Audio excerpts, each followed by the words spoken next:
ನಮ್ಮ ಊರು ನಮ್ಮ ಸುದ್ದಿಗೆ ಸ್ವಾಗತ. ನಾನು ಮೇಘನಾ ಕೃಷ್ಣ. ಮೊದಲಿಗೆ ಹೆಡ್ಲೈನ್ಸ್. ವಿಕಲಚೇತನರಿಗೆ ಸರ್ಟಿಫಿಕೇಟ್ ನೀಡಲು 1500 ಲಂಚ. ರೆಡ್ ಹ್ಯಾಂಡ್ ಆಗಿ ಬಲೆಗೆ ಬಿದ್ದ ಮೆಗ್ಗಾನ್ ಆಸ್ಪತ್ರೆಯ ಕ್ಲರ್ಕ್ ನೀಲಕಂಠೇಗೌಡ. ಲೋಕ ಎಸ್ಪಿ ಮಂಜುನಾಥ ಚೌಧರಿ ನೇತೃತ್ವದಲ್ಲಿ ದಾಳಿ. ಶಿವಮೊಗ್ಗ ಜಿಲ್ಲೆಯಲ್ಲಿ ಡಿಜೆ ಸಿಸ್ಟಮ್ ಬಳಕೆ ನಿಷೇಧ. ಗಣೇಶನ ವಿಸರ್ಜನೆಗೆ ತೆಪ್ಪ ಬಳಕೆ ಮಾಡಿದ್ರೆ ಲೈಫ್ ಜಾಕೆಟ್ ಕಡ್ಡಾಯ. ಡಿಸಿ ಗುರುದತ್ ಹೆಗಡೆ ಆದೇಶ. ಆಗಸ್ಟ್ 13ರಂದು ಬಂಗಾಳಕೊಲ್ಲಿಯಲ್ಲಿ ವಾಯುಭಾರ ಕುಸಿತ ಸಾಧ್ಯತೆ. ಕರಾವಳಿ ಮತ್ತು ಮಲೆನಾಡ ಜಿಲ್ಲೆಗಳಲ್ಲಿ ಮಳೆಯ ಅಲರ್ಟ್.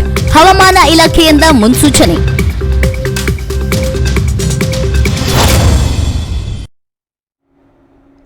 ಮೆಗ್ಗಾನ್ ಕ್ಲರ್ಕ್ ಲೋಕಾಯುಕ್ತ ಬಲೆಗೆ 1500 ರೂಪಾಯಿ ಲಂಚ ಪಡೆಯುವಾಗ ದಾಳಿ. ಈ ಕುರಿತ ಬಿಗ್ ಬ್ರೇಕಿಂಗ್ ನ್ಯೂಸ್ ಬಂದಿದೆ, ಬನ್ನಿ ನೋಡೋಣ.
ಶಿವಮೊಗ್ಗದ ಮೆಗ್ಗಾನ್ ಆಸ್ಪತ್ರೆಯಲ್ಲಿ ಇರುವ ಸ್ಟೋರ್ ಕೀಪರ್ ಲೋಕಾಯುಕ್ತ ಬಲೆಗೆ ಬಿದ್ದಿದ್ದಾರೆ. ಲೋಕ ಬಲೆಗೆ ಬಿದ್ದವರನ್ನ ನೀಲಕಂಠೇಗೌಡ ಎಂದು ಗುರುತಿಸಲಾಗಿದೆ. ವಿಕಲಚೇತನರಿಗೆ ಶೇಕಡಾವಾರು ವಿಕಲಚೇತನರಾಗಿದ್ದರೆ ಎಂದು ಪ್ರಮಾಣ ಪತ್ರ ಕೊಡಲು ಲಂಚ ಕೇಳಿದ ಆರೋಪದ ಮೇರೆಗೆ ಸ್ಟೋರ್ ಕೀಪರ್ ನೀಲಕಂಠೇಗೌಡ ಲೋಕ ಬಲೆಗೆ ಬಿದ್ದಿದ್ದಾರೆ. ಲೋಕ ಎಸ್ಪಿ ಮಂಜುನಾಥ ಚೌಧರಿ ಅವರ ನೇತೃತ್ವದಲ್ಲಿ ಈ ದಾಳಿ ನಡೆದಿದೆ.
ಸಾಗರ ತಾಲೂಕು ಆಚಪುರ ಅಂಚಿ ನಿವಾಸಿ ನಾಗರಾಜ್ ಎಂಬುವರ ಮಗಳು ವಿಕಲಚೇತನಳಾಗಿದ್ದು, ಸರ್ಕಾರಿ ಸೌಲಭ್ಯಗಳನ್ನು ಪಡೆಯುವ ಸಲುವಾಗಿ ಅಂಗವಿಕಲ ಸರ್ಟಿಫಿಕೇಟ್ ಪಡೆದುಕೊಳ್ಳಲು 15ರಿಂದ 20 ದಿನಗಳ ಹಿಂದೆ ಶಿವಮೊಗ್ಗದ ಮೆಗ್ಗಾನ್ ಆಸ್ಪತ್ರೆಗೆ ಹೋಗಿ ಚೀಟಿ ಮಾಡಿಸಿದ್ರು. ಆಡಳಿತ ವಿಭಾಗದಲ್ಲಿ ಇದ್ದ ಕ್ಲರ್ಕ್ ನೀಲಕಂಠೇಗೌಡ ಅವರನ್ನು ಭೇಟಿ ಮಾಡಿದಾಗ ಫ್ರೀಯಾಗಿ ವೈದ್ಯರಿಂದ ಮಕ್ಕಳನ್ನ ತಪಾಸಣೆ ಮಾಡಿಸಿ ರೈತರಿಂದ ಸಹಿ ಪಡೆದು ಫಾರಂಗಳನ್ನು ತಂದು ನೀಡುವಂತೆ ತಿಳಿಸಿದ್ರು. ಆದರೆ ಕ್ಲರ್ಕ್ 1500 ಲಂಚದ ಹಣ ಬೇಡಿಕೆ ಇಟ್ಟಿದ್ದರು. ಈ ಹಣದ ಬೇಡಿಕೆಯ ಸಂಭಾಷಣೆಯನ್ನು ಮೊಬೈಲ್ನಲ್ಲಿ ರೆಕಾರ್ಡ್ ಮಾಡಿಕೊಂಡು ನಾಗರಾಜ್ ರವರು ಲೋಕಾಯುಕ್ತರಿಗೆ ದೂರು ನೀಡಿದರು. ಇಂದು ನೀಲಕಂಠೇಗೌಡರು ನಾಗರಾಜ್ ರವರಿಂದ 1500 ಲಂಚದ ಹಣವನ್ನು ಪಡೆಯುವಾಗ ಲೋಕಾಯುಕ್ತರಿಂದ ಟ್ರ್ಯಾಪ್ ಆಗಿದ್ದಾರೆ.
ಗಣೇಶ ಹಬ್ಬ ಈದ್ ಮಿಲಾದ್ ಹಿನ್ನೆಲೆ ಶಿವಮೊಗ್ಗ ಜಿಲ್ಲೆಯಲ್ಲಿ ಡಿಜೆ ಸಿಸ್ಟಮ್ ಬಳಕೆ ನಿಷೇಧ.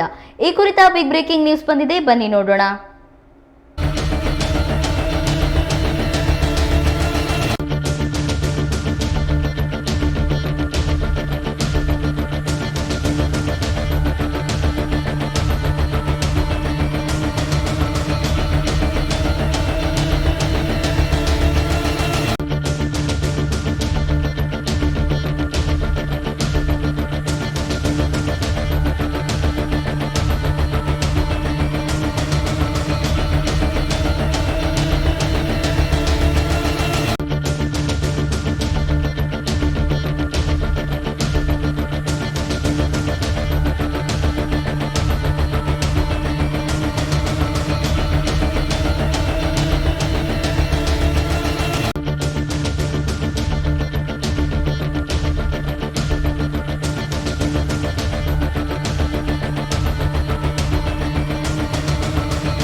ಗಣೇಶ ಹಬ್ಬ ಮತ್ತು ಈದ್ ಮಿಲಾದ್ ಹಬ್ಬದ ಆಚರಣೆ ಪೂರ್ಣಗೊಳ್ಳುವವರೆಗೆ ಮುಂಜಾಗ್ರತಾ ಕ್ರಮವಾಗಿ ಸಾರ್ವಜನಿಕ ಶಾಂತಿ ಮತ್ತು ಸುವ್ಯವಸ್ಥೆ ಕಾಪಾಡುವ ಹಿತದೃಷ್ಟಿಯಿಂದ ಜಿಲ್ಲೆಯಾದ್ಯಂತ ದಿನಾಂಕ 27/8/2025ರಿಂದ 15/9/2025ರವರೆಗೆ ಡಿಜೆ ಸಿಸ್ಟಮ್ ಬಳಕೆಯನ್ನು ನಿಷೇಧಗೊಳಿಸಿ ಜಿಲ್ಲಾಧಿಕಾರಿ ಗುರುದತ್ತ ಹೆಗಡೆ ಆದೇಶಿಸಿದ್ದಾರೆ. ಆಗಸ್ಟ್ 27ರಿಂದ ಗಣೇಶ ಹಬ್ಬದ ಪ್ರಯುಕ್ತ ಸಾರ್ವಜನಿಕ ಸ್ಥಳಗಳಲ್ಲಿ ಗಣೇಶ ಮೂರ್ತಿಗಳನ್ನು ಪ್ರತಿಷ್ಠಾಪಿಸಿ ನಂತರ ವಿವಿಧ ದಿನಗಳಂದು ವಿಸರ್ಜನಾ ಕಾರ್ಯಕ್ರಮಗಳನ್ನು ಹಮ್ಮಿಕೊಳ್ಳಲಿದ್ದು, ಆಗಸ್ಟ್ 27ರಿಂದ ಸೆಪ್ಟೆಂಬರ್ 15ರವರೆಗೆ ಒಟ್ಟು 20 ದಿನಗಳ ಕಾಲ ಜಿಲ್ಲೆಯಲ್ಲಿ ಪ್ರಮುಖ ಅತಿ ಸೂಕ್ಷ್ಮ ಪ್ರದೇಶದ ಗಣೇಶ ಮೂರ್ತಿಗಳನ್ನು ವಿಸರ್ಜನೆ ಮಾಡಲಿದ್ದಾರೆ. ಹಾಗೂ ದಿನಾಂಕ 5/9/2025ರಿಂದ 10/9/2025ರವರೆಗೆ ಜಿಲ್ಲೆಯಾದ್ಯಂತ ಮುಸ್ಲಿಂ ಬಾಂಧವರು ಈದ್ ಮಿಲಾದ್ ಹಬ್ಬ ಆಚರಿಸಲಿದ್ದಾರೆ.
ಈ ಆಚರಣೆಗಳ ಸಂದರ್ಭದಲ್ಲಿ ಡಿಜೆ ಸಿಸ್ಟಮ್ಗಳನ್ನು ಉಪಯೋಗಿಸುವುದರಿಂದ ಸಾರ್ವಜನಿಕರಿಗೆ, ವಿದ್ಯಾರ್ಥಿಗಳಿಗೆ, ವಯಸ್ಕರಿಗೆ, ಆಸ್ಪತ್ರೆಯಲ್ಲಿ ಚಿಕಿತ್ಸೆ ಪಡೆಯುವ ರೋಗಿಗಳಿಗೆ ತೊಂದರೆಯಾಗುವುದರೊಂದಿಗೆ ಕಾನೂನು ಸುವ್ಯವಸ್ಥೆಗೆ ಧಕ್ಕೆ ಉಂಟಾಗುವ ಸಾಧ್ಯತೆ ಇರುವುದರಿಂದ ಸಾರ್ವಜನಿಕ ಹಿತದೃಷ್ಟಿಯಿಂದ ಸೌಹಾರ್ದತೆ ಮತ್ತು ಶಾಂತಿ ಕಾಪಾಡುವ ಸಲುವಾಗಿ ಗಣೇಶೋತ್ಸವ ಮತ್ತು ಈದ್ ಮಿಲಾದ್ ಹಬ್ಬಗಳ ಆಚರಣೆಗಳು ಪೂರ್ಣಗೊಳ್ಳುವವರೆಗೆ ಜಿಲ್ಲೆಯಾದ್ಯಂತ ಡಿಜೆ ಸಿಸ್ಟಮ್ಗಳ ಬಳಕೆಯನ್ನು ನಿಷೇಧಿಸಿ ಆದೇಶಿಸಲಾಗಿದೆ ಎಂದು ಅವರು ತಿಳಿಸಿದ್ದಾರೆ.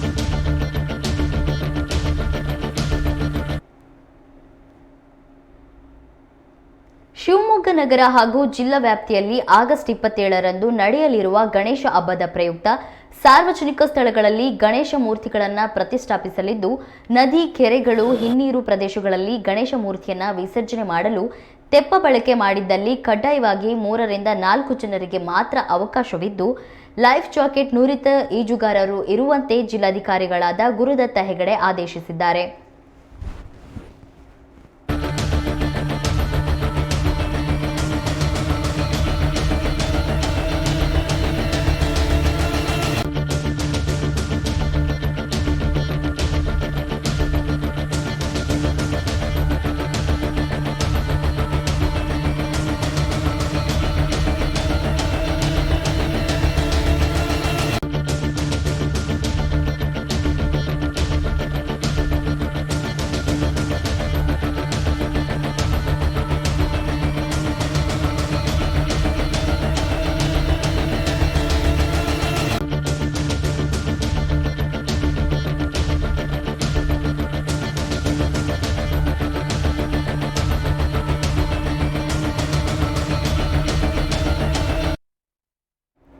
ಗಣೇಶ ಹಬ್ಬದ ಪ್ರಯುಕ್ತ ಸಾರ್ವಜನಿಕ ಸ್ಥಳಗಳಲ್ಲಿ ಗಣೇಶ ಮೂರ್ತಿಗಳನ್ನು ಪ್ರತಿಷ್ಠಾಪಿಸಿ ನಂತರ ವಿವಿಧ ದಿನಾಂಕಗಳಂದು ವಿಸರ್ಜನೆಯನ್ನ ಮೆರವಣಿಗೆ ಮೂಲಕ ನದಿ, ಕೆರೆಗಳು, ಹಿನ್ನೀರು ಪ್ರದೇಶಗಳಲ್ಲಿ ವಿಸರ್ಜನೆ ಮಾಡಲಿದ್ದು, ಈ ಹಿಂದೆ ಶಿವಮೊಗ್ಗ ತಾಲೂಕು ಹಾಡೋನಹಳ್ಳಿ ಗ್ರಾಮದಲ್ಲಿ ತೆಪ್ಪ ಮಗುಚಿ 12 ಜನ ಸಾವನ್ನಪ್ಪಿದ ದುರ್ಘಟನೆ ಸಂಭವಿಸಿದ್ದು, ಇಂತಹ ಘಟನೆ ಮರುಕಳಿಸದಂತೆ ಕ್ರಮ ಕೈಗೊಳ್ಳುವ ನಿಟ್ಟಿನಲ್ಲಿ ಗಣಪತಿ ವಿಸರ್ಜನೆ ವೇಳೆ ತೆಪ್ಪ ಬಳಕೆ ಮಾಡಿದ್ದಲ್ಲಿ ಕೇವಲ 2 ರಿಂದ 3 ಜನ ಮಾತ್ರ ತೆಪ್ಪದ ಮೂಲಕ ಲೈಫ್ ಜಾಕೆಟ್ ಧರಿಸಿಕೊಂಡು ನುರಿತ ಈಜುಗಾರರ ಸಮ್ಮುಖದಲ್ಲಿ ವಿಸರ್ಜನೆ ಮಾಡಬೇಕೆಂದು ಅವರು ಆದೇಶಿಸಿದ್ದಾರೆ.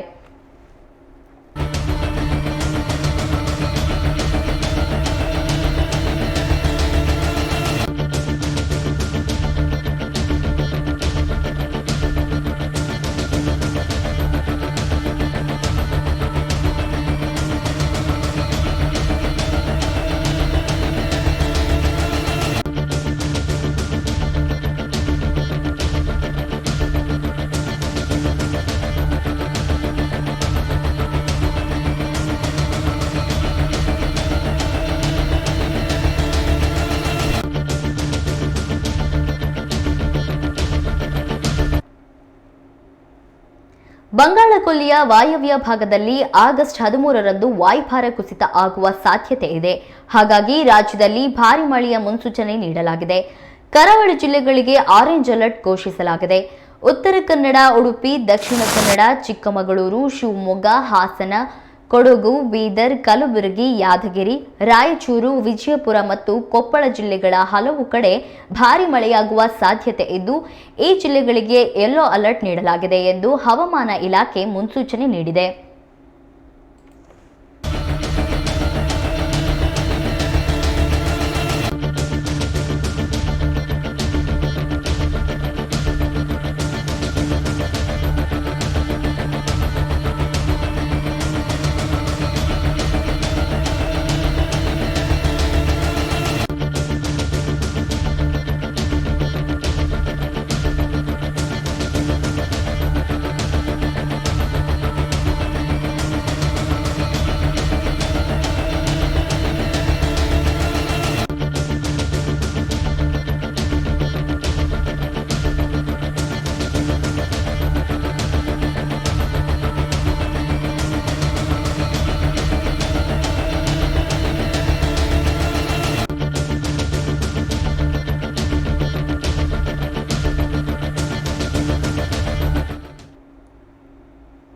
ಮಳೆ ಜೊತೆಗೆ ಮಿಂಚು ಮತ್ತು ಬಿರುಗಾಳಿ ಸಹಿತ ಸಾಧಾರಣ ಮಳೆಯಾಗುವ ಸಾಧ್ಯತೆ ಇದೆ ಎಂದು ಹವಾಮಾನ ಇಲಾಖೆ ಹೇಳಿದೆ. ದಕ್ಷಿಣ ಕನ್ನಡ, ಉಡುಪಿ ಹಾಗೂ ಚಿಕ್ಕಮಗಳೂರಿನಲ್ಲಿ ಭಾರೀ ಮಳೆಯಾಗಲಿದೆ. ಆಗಸ್ಟ್ 12ರಿಂದ 18ರವರೆಗೂ ಭಾರೀ ಮಳೆಯಾಗಲಿದೆ. ಧಾರವಾಡ, ಗದಗ, ಹಾವೇರಿ, ಕೊಪ್ಪಳ, ರಾಯಚೂರು ಮತ್ತು ಯಾದಗಿರಿ ಜಿಲ್ಲೆಗಳಲ್ಲಿ ಲಘು ಮಳೆಯಾಗುವ ಸಾಧ್ಯತೆ ಇದೆ. ಆಗಸ್ಟ್ 13ರಂದು ಬೀದರ್, ಕಲಬುರಗಿ, ವಿಜಯಪುರ, ರಾಯಚೂರು ಮತ್ತು ಯಾದಗಿರಿ ಜಿಲ್ಲೆಗಳಲ್ಲಿ ಭಾರೀ ಮಳೆಯಾಗುವ ಸಾಧ್ಯತೆ ಇದೆ. ಬಾಗಲಕೋಟೆ, ಬೆಳಗಾವಿ, ಧಾರವಾಡ, ಗದಗ, ಹಾವೇರಿ ಮತ್ತು ಕೊಪ್ಪಳ ಜಿಲ್ಲೆಗಳಲ್ಲಿ ಲಘು ಮಳೆಯಾಗುವ ಸಾಧ್ಯತೆ ಇದೆ ಎಂದು ಮುನ್ಸೂಚನೆ ನೀಡಲಾಗಿದೆ.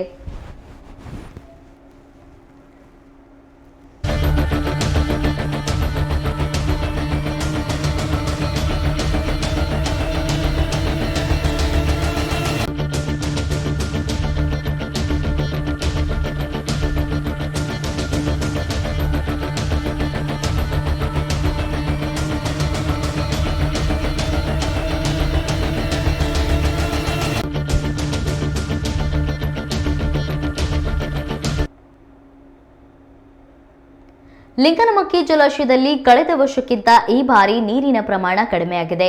ಕಳೆದ ವರ್ಷ ಇದೇ ಸಮಯದಲ್ಲಿ ಜಲಾಶಯದ ಮಟ್ಟ 1816.65 ಅಡಿಯಾಗಿತ್ತು. ಈ ಬಾರಿ ಜಲಾಶಯದ ಮಟ್ಟ ತಗ್ಗಿದೆ.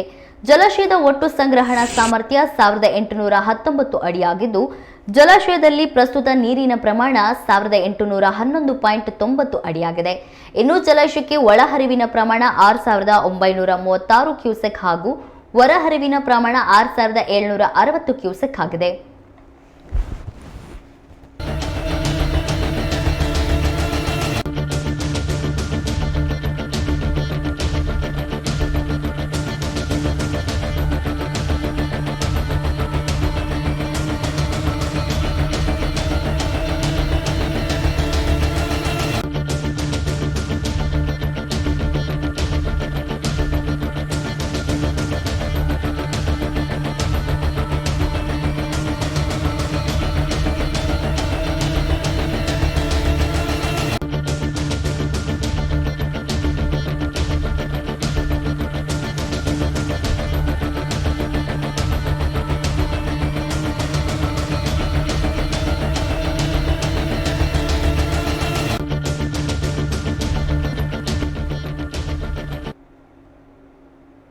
ಭದ್ರಾ ಜಲಾಶಯಕ್ಕೆ ಒಳಹರಿವಿನ ಪ್ರಮಾಣ ಕಳೆದ ವರ್ಷಕ್ಕಿಂತ ಈ ಬಾರಿ ಹೆಚ್ಚಾಗಿದೆ. ಕಳೆದ ವರ್ಷ ಜಲಾಶಯಕ್ಕೆ ಒಳಹರಿವಿನ ಪ್ರಮಾಣ 7683 ಕ್ಯೂಸೆಕ್ ಹಾಗೂ ಹೊರಹರಿವಿನ ಪ್ರಮಾಣ 8841 ಕ್ಯೂಸೆಕ್ ಆಗಿತ್ತು.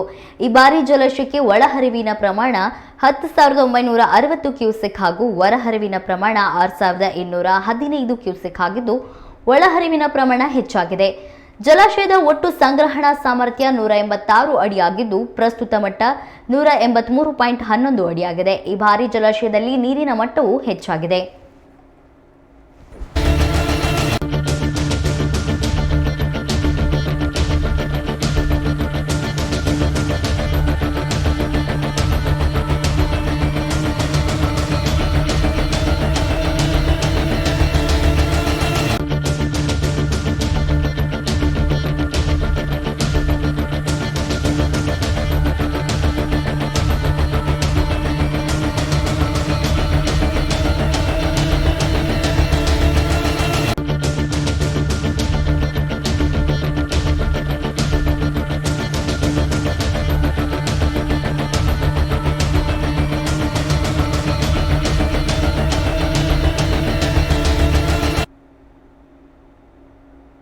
ತುಂಗಾ ಜಲಾಶಯಕ್ಕೆ ಕಳೆದ ವರ್ಷಕ್ಕಿಂತ ಈ ಬಾರಿ ಹರಿವಿನ ಪ್ರಮಾಣ ತಗ್ಗಿದೆ. ಕಳೆದ ವರ್ಷ ಜಲಾಶಯಕ್ಕೆ ಒಳಹರಿವಿನ ಪ್ರಮಾಣ 10673 ಕ್ಯೂಸೆಕ್ ಹಾಗೂ ಹೊರಹರಿವಿನ ಪ್ರಮಾಣ 8859 ಕ್ಯೂಸೆಕ್ ಆಗಿತ್ತು. ಆದರೆ ಈ ಬಾರಿ ಜಲಾಶಯಕ್ಕೆ ಒಳಹರಿವಿನ ಪ್ರಮಾಣ 7937 ಕ್ಯೂಸೆಕ್ ಹಾಗೂ ಹೊರಹರಿವಿನ ಪ್ರಮಾಣ 7937 ಕ್ಯೂಸೆಕ್ ಆಗಿದೆ. ಇದು ರಾಜ್ಯದ ಅತಿ ಚಿಕ್ಕ ಜಲಾಶಯವಾಗಿದ್ದು, ಸಣ್ಣ ಪ್ರಮಾಣದ ಮಳೆಗೆ ತುಂಬುವ ಜಲಾಶಯವಾಗಿದೆ.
ಅಲ್ಲಿ ಸಂಭ್ರಮವೂ ಇತ್ತು, ಸಡಗರವೂ ಇತ್ತು. ಪೂಜಾ ವಿಧಿವಿಧಾನಗಳು ನಡೀತಾ ಇದ್ದು, ಗಜರಾಜನಿಗೆ ಅಲಂಕಾರ ಮಾಡಲಾಗಿತ್ತು. ಏನ್ ವಿಶೇಷ, ಸಂಭ್ರಮದ ಆ ಕ್ಷಣ ಯಾವುದು ಅನ್ನೋದಕ್ಕೆ ಇಲ್ಲಿದೆ ಒಂದು ರಿಪೋರ್ಟ್. ಆನೆಗಳಿಗೆ ನಾಮಕರಣ ಹೇಗೆ ಮಾಡ್ತಾರೆ ಗೊತ್ತಾ? ಸಕ್ಕರೆಬೈಲು ಬಿಡಾರದಲ್ಲಿ ನಡೆಯಿತು ಭರ್ಜರಿ ಕಾರ್ಯಕ್ರಮ. ಗಜಪಡೆಗೆ ಸ್ನಾನ, ಆನೆಗಳಿಗೆ ಭರ್ಜರಿ ಅಲಂಕಾರ, ತುಂಗಾ ನದಿಯ ತೀರದಲ್ಲಿ ಪೂಜೆ ಪುನಸ್ಕಾರ. ಅರಣ್ಯ ಇಲಾಖೆ ಅಧಿಕಾರಿಗಳು ಸಿಬ್ಬಂದಿಯ ಮೊಗದಲ್ಲಿ ಮಂದಹಾಸ, ಮಂತ್ರಗಳ ಸದ್ದು, ಮರಿಯಾನೆಗಳಿಗೂ ಸಿಂಗಾರ. ಇದು ಶಿವಮೊಗ್ಗ ನಗರದ ಸಮೀಪವಿರುವ ಸಕ್ರೆಬೈಲು ಆನೆ ಬಿಡಾರದಲ್ಲಿ ಕಂಡುಬಂದ ದೃಶ್ಯ.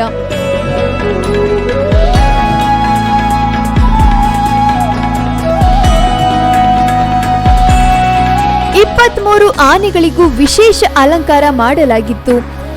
ಇದು ಆನೆ ದಿನಾಚರಣೆ ಹಿನ್ನೆಲೆಯಲ್ಲಿ ಅನ್ನೋದಂತೂ ಕನ್ಫರ್ಮ್ ಆದ್ರೂ ಮತ್ತೊಂದು ಸಂಭ್ರಮದ ಸುದ್ದಿ ಅಲ್ಲಿತ್ತು. ಅದುವೇ 2 ಮರಿಯಾನೆಗಳಿಗೆ ನಾಮಕರಣ ಮಾಡೋದು. ಅದೇ ಕಾರಣಕ್ಕೆ ಸಕ್ರೆಬೈಲಿನ ಮಾವುತರು, ಕಾವಾಡಿಗಳು ಮತ್ತು ಅರಣ್ಯ ಇಲಾಖೆಯವರು ಸಿದ್ಧತೆಯನ್ನ ಮಾಡಿಕೊಂಡಿದ್ರು. ಎಲ್ಲರ ಮೊಗದಲ್ಲೂ ಸಂಭ್ರಮ ಮನೆ ಮಾಡಿತ್ತು. ಇಡೀ ಬಿಡಾರದಲ್ಲಿ ಹಬ್ಬದ ವಾತಾವರಣವೇ ನಿರ್ಮಾಣವಾಗಿತ್ತು. ಇಲ್ಲಿ ಕ್ಯಾಂಪ್ನಲ್ಲಿ ತರಬೇತಿ ನೀಡಿ ಅದಕ್ಕೆ ಅನುಭವ ಕೊಟ್ಟಂಥ ಆನೆಗಳ ಪೈಕಿ ನಮ್ಮ ಅಧಿಕಾರಿಗಳು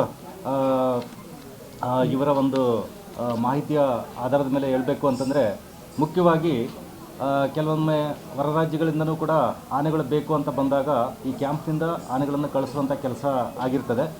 ಹಾಗೆಯೇ ಬೇರೆ ಕಡೆ ನಮ್ಮ ಸುತ್ತಮುತ್ತ ಶಿವಮೊಗ್ಗ, ಚಿಕ್ಕಮಗಳೂರು ಮತ್ತು ಈ ಕಡೆ ಕಾರವಾರ ಇಂಥ ಎಲ್ಲ ಪ್ರದೇಶಗಳಲ್ಲಿ ಆನೆ ಆಗಿರ್ಬೋದು, ಚಿರತೆಗಳಾಗಿರ್ಬೋದು ಅಥವಾ ಹುಲಿಗಳಾಗಿರ್ಬೋದು, ಈ ಥರದ ಒಂದು ಮಾನವ ಆನೆ ಸಂಘರ್ಷ ಇದ್ದಂಥ ಸಂದರ್ಭದಲ್ಲಿ ಅವುಗಳನ್ನು ಸೆರೆ ಹಿಡಿಯುವಂಥದ್ದು ಅಥವಾ ಅವುಗಳಿಗೆ ಹೆಲ್ಪ್ ಮಾಡೋಂಥ ಕಾರ್ಯಾಚರಣೆ ಇದ್ದಾಗ ನಮ್ಮ ಆನೆಗಳು ಆಲ್ಮೋಸ್ಟ್ ನಮ್ಮವೇ ವಿಶೇಷವಾಗಿ ಆನೆಗಳು ಮತ್ತು ನಮ್ಮ ಅನುಭವ ಇರ್ತಕ್ಕಂಥ ಮಾವುತ್ಸು, ಕಾವಡಿಸು ಅಂಡ್ ಜಾಮೇದಾರ್ ಇವರುಗಳು ಆ ಕಾರ್ಯಾಚರಣೆಗಳಲ್ಲಿ ಭಾಳಷ್ಟು ಯಶಸ್ವಿಯಾಗಿ ಭಾಗವಹಿಸಿರ್ತಾರೆ. ಆ ಜೊತೆಗೆ ನಮ್ಮ ಆನೆಗಳಿಗೆ ಕೆಲವೊಮ್ಮೆ ಇಲ್ಲೇ ನಿಯರ್ ಬೈ ನಮ್ಮ ಸುತ್ತಮುತ್ತಲ ಪ್ರದೇಶದಲ್ಲಿ ಎಲ್ಲಾದರೂ ಎಲಿಫೆಂಟ್ಸ್ ಬಂದು ಅವುಗಳು ಸ್ವಲ್ಪ ಜನವಸತಿ ಪ್ರದೇಶಗಳಲ್ಲಿ ಏನಾದರೂ ಬಂದಿದ್ದರೆ ಅವುಗಳನ್ನು ಸ್ವಲ್ಪ ಹಿಮ್ಮೆಟ್ಟಿಸೋದಕ್ಕೋಸ್ಕರವಾಗಿ ಅಂಥ ಸಂದರ್ಭಗಳಲ್ಲಿ ಕೂಡ ಕ್ಯಾಂಪ್ಗಳನ್ನು ಮಾಡ್ಕೊಂಡ್ಬಿಟ್ಟು ಹಿಮ್ಮೆಟ್ಟಿಸೋದಕ್ಕೆ, ಟ್ರ್ಯಾಕ್ ಮಾಡೋದಕ್ಕೆ ಇವುಗಳನ್ನೆಲ್ಲ ಬಳಸ್ಕೊಳ್ಳೋಂಥ ಇದು ನಮ್ಮ ವ್ಯವಸ್ಥೆ ಇದ್ದಿರ್ತದೆ. ಅದರ ಜೊತೆಗೆ ಇಂಟೀರಿಯರ್ ಪ್ಲೇಸಸ್ಸಲ್ಲಿ ಸ್ವಲ್ಪ ಪ್ರೊಟೆಕ್ಷನ್ನು ಮತ್ತು ಪೆಟ್ರೋಲಿಂಗು ಮಾಡೋದಕ್ಕೂ ಕೂಡ ನಮ್ಮ ಸಿಬ್ಬಂದಿಗಳು ಕೆಲವೊಂದು ಕಾಲಕ್ಕೆ ಒಂದು ಶೆಡ್ಯೂಲನ್ನು ಹಾಕ್ಕೊಂಡ್ಬಿಟ್ಟು ಒಂದು ಕಾರ್ಯಾಚರಣೆಯನ್ನು ಮಾಡ್ತಿರ್ತಾರೆ ಅಂತ ನಡೀತಾ ಇದೆ. ಆನೆ ಕಿವಿಯಲ್ಲಿ ಹೆಸರು ಹೇಳುವ ಅಧಿಕಾರಿ, ಅಲ್ಲಿಂದಲೇ ಆ ಆನೆಯ ಹೆಸರು ಫಿಕ್ಸ್. ಒಂದು ಮರಿಯಾನೆಯ ಹೆಸರು ತುಂಗ, ಮತ್ತೊಂದು ಮರಿಯಾನೆಯ ಹೆಸರು ಚಾಮುಂಡಿ ಎಂದು ನಾಮಕರಣ ಮಾಡಲಾಯಿತು. ಅರಣ್ಯ ಇಲಾಖೆಯ ಅಧಿಕಾರಿಗಳು ಪೂಜಾ ಕಾರ್ಯಕ್ರಮಗಳು ಮುಗಿದ ಬಳಿಕ ಮರಿಯಾನೆಗಳ ಕಿವಿಯಲ್ಲಿ ಹೆಸರನ್ನ ಗುನುಗುತ್ತಾರೆ. ಅಲ್ಲಿಗೆ ಹೆಸರು ಫಿಕ್ಸ್ ಆಗಿ ಬಿಡತ್ತೆ. ಅರಣ್ಯ ಇಲಾಖೆಯ ಸಿಸಿಎಫ್ ಹನುಮಂತಪ್ಪ ಹಾಗೂ ಡಿಸಿಎಫ್ ಪ್ರಸನ್ನ ಕೃಷ್ಣ ಪಟಗಾರ ನಾಮಕರಣ ಮಾಡಿದ್ರು.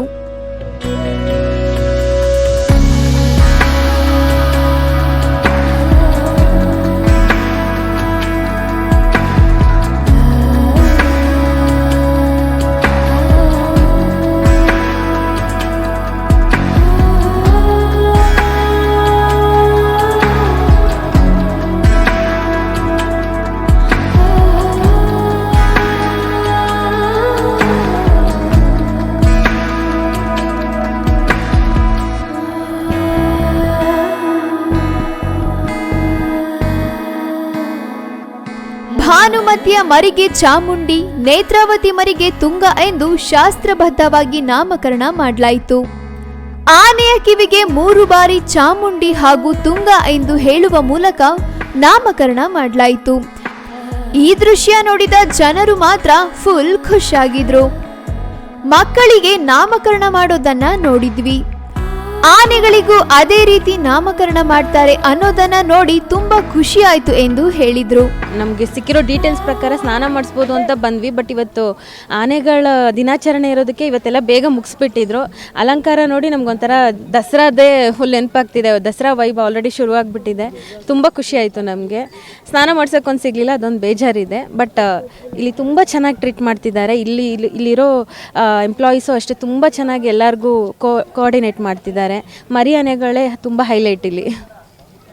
ತುಂಬ ಖುಷಿ ಆಗ್ತಾ ಇದೆ. ನಾವು ಆ್ಯಕ್ಚುಲಿ ಶೃಂಗೇರಿಗೆ ಹೋಗ್ತಾ ಇದ್ವಿ. ಸೊ ಫಾರ್ಚುನೇಟ್ಲಿ ಇಲ್ಲೊಂದು ವಿಸಿಟ್ ಮಾಡೋಣ ಅಂತ ಬಂದ್ವಿ. ಗೊತ್ತಿರಲಿಲ್ಲ ಇವತ್ತು ವರ್ಲ್ಡ್ ಎಲಿಫೆಂಟ್ ಡೇ ಅಂತ.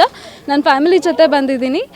ಸೊ ಆನೆಗಳನ್ನ ತುಂಬ ದೂರದಿಂದ ನೋಡ್ತಾ ಇದ್ವಿ, ಮೈಸೂರು ದಸರಾಲಾಗಿರ್ಬೋದು. ಸೊ ತುಂಬ ದೂರದಿಂದ ಇಷ್ಟು ಹತ್ತಿರದಿಂದ ನೋಡಿ ತುಂಬ ಖುಷಿ ಆಯಿತು, ತುಂಬ ಎಕ್ಸೈಟ್ ಆಯಿತು. ಸೊ ಇವತ್ತೆರಡು ಆನೆಗೆ ನಾಮಕರಣ ಬೇರೆ ಮಾಡಿದ್ದಾರೆ, ತುಂಬ ಖುಷಿ ಆಯಿತು.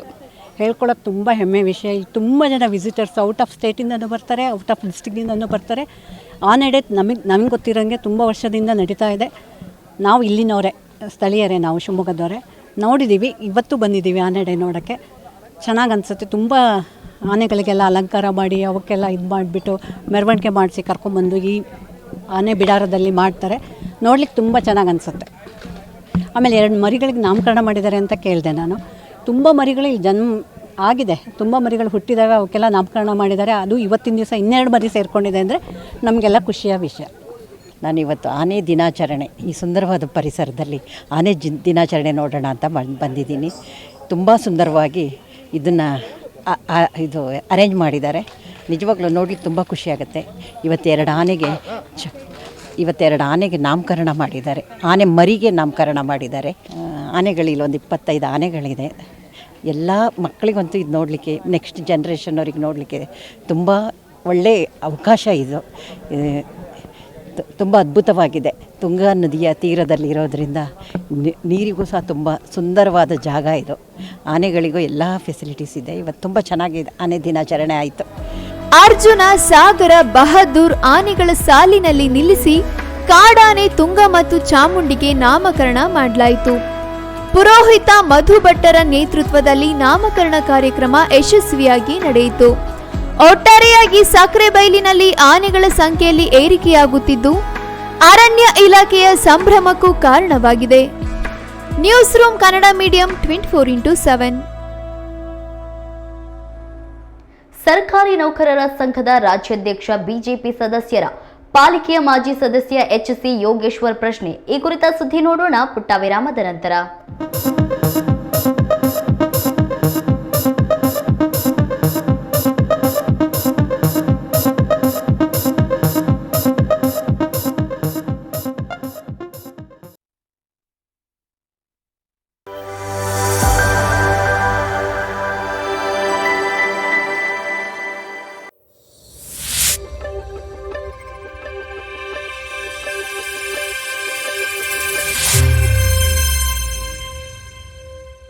ನಿಮ್ಮೂರಿನಲ್ಲಿ ಸಮಸ್ಯೆಗಳು ಇವೆಯಾ? ಸಂಬಂಧಪಟ್ಟವರ ಗಮನಕ್ಕೆ ತಂದ್ರೂ ಪ್ರಯೋಜನವಾಗಿಲ್ವೇ? ಹಾಗಾದ್ರೆ ನೀವು ಮಾಡಬೇಕಾಗಿರೋ ಕೆಲಸ ಇಷ್ಟೇ. ನಿಮ್ಮೂರಿನ ಸಮಸ್ಯೆ ಕುರಿತು ವಿಡಿಯೋ ಮಾಡಿ ಸ್ವಲ್ಪ ಮಾಹಿತಿ ನೀಡಿ. ಆ ವಿಡಿಯೋವನ್ನ ಈ ನಂಬರ್ಗೆ ಕಳುಹಿಸಿಕೊಡಿ. 9900218866. ನಿಮ್ಮ ಸಮಸ್ಯೆಗೆ ನಾವು ಧ್ವನಿಯಾಗುತ್ತೇವೆ. ವಾಟ್ಸ್ಆಪ್ ವರದಿಗಾರ. ವಿಶ್ವವಿಖ್ಯಾತ ಜೋಗ ಜಲಪಾತ, ಆಗುಂಬೆಯ ವೈಭವ, ಕೊಡಚಾದ್ರಿಯ ಸೌಂದರ್ಯ, ತುಂಗೆ ಮತ್ತು ಭದ್ರೆಯರ ಆರ್ಭಟ, ಶರಾವತಿ ನದಿಯ ವಿಹಂಗಮ ನೋಟ, ಮಲೆನಾಡ ಹೆಬ್ಬಾಗಿಲಿನ ಸಮಗ್ರ ಚಿತ್ರಣ,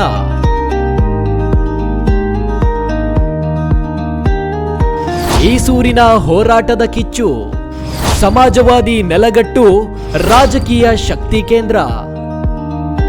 ಮಲೆನಾಡಿನ ಸಮಗ್ರ ಸುದ್ದಿಗಳಿಗಾಗಿ ಕನ್ನಡ ಮೀಡಿಯಂ 24x7 ವೀಕ್ಷಿಸಿ.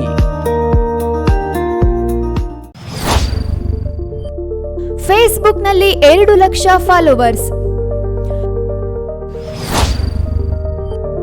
ಯೂಟ್ಯೂಬ್ನಲ್ಲಿ 1,90,000 ಸಬ್ಸ್ಕ್ರೈಬರ್ಸ್,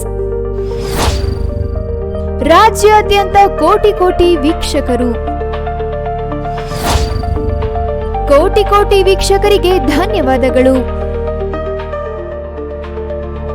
ನಿಮ್ಮ ಕನ್ನಡ ಮೀಡಿಯಂ 24x7.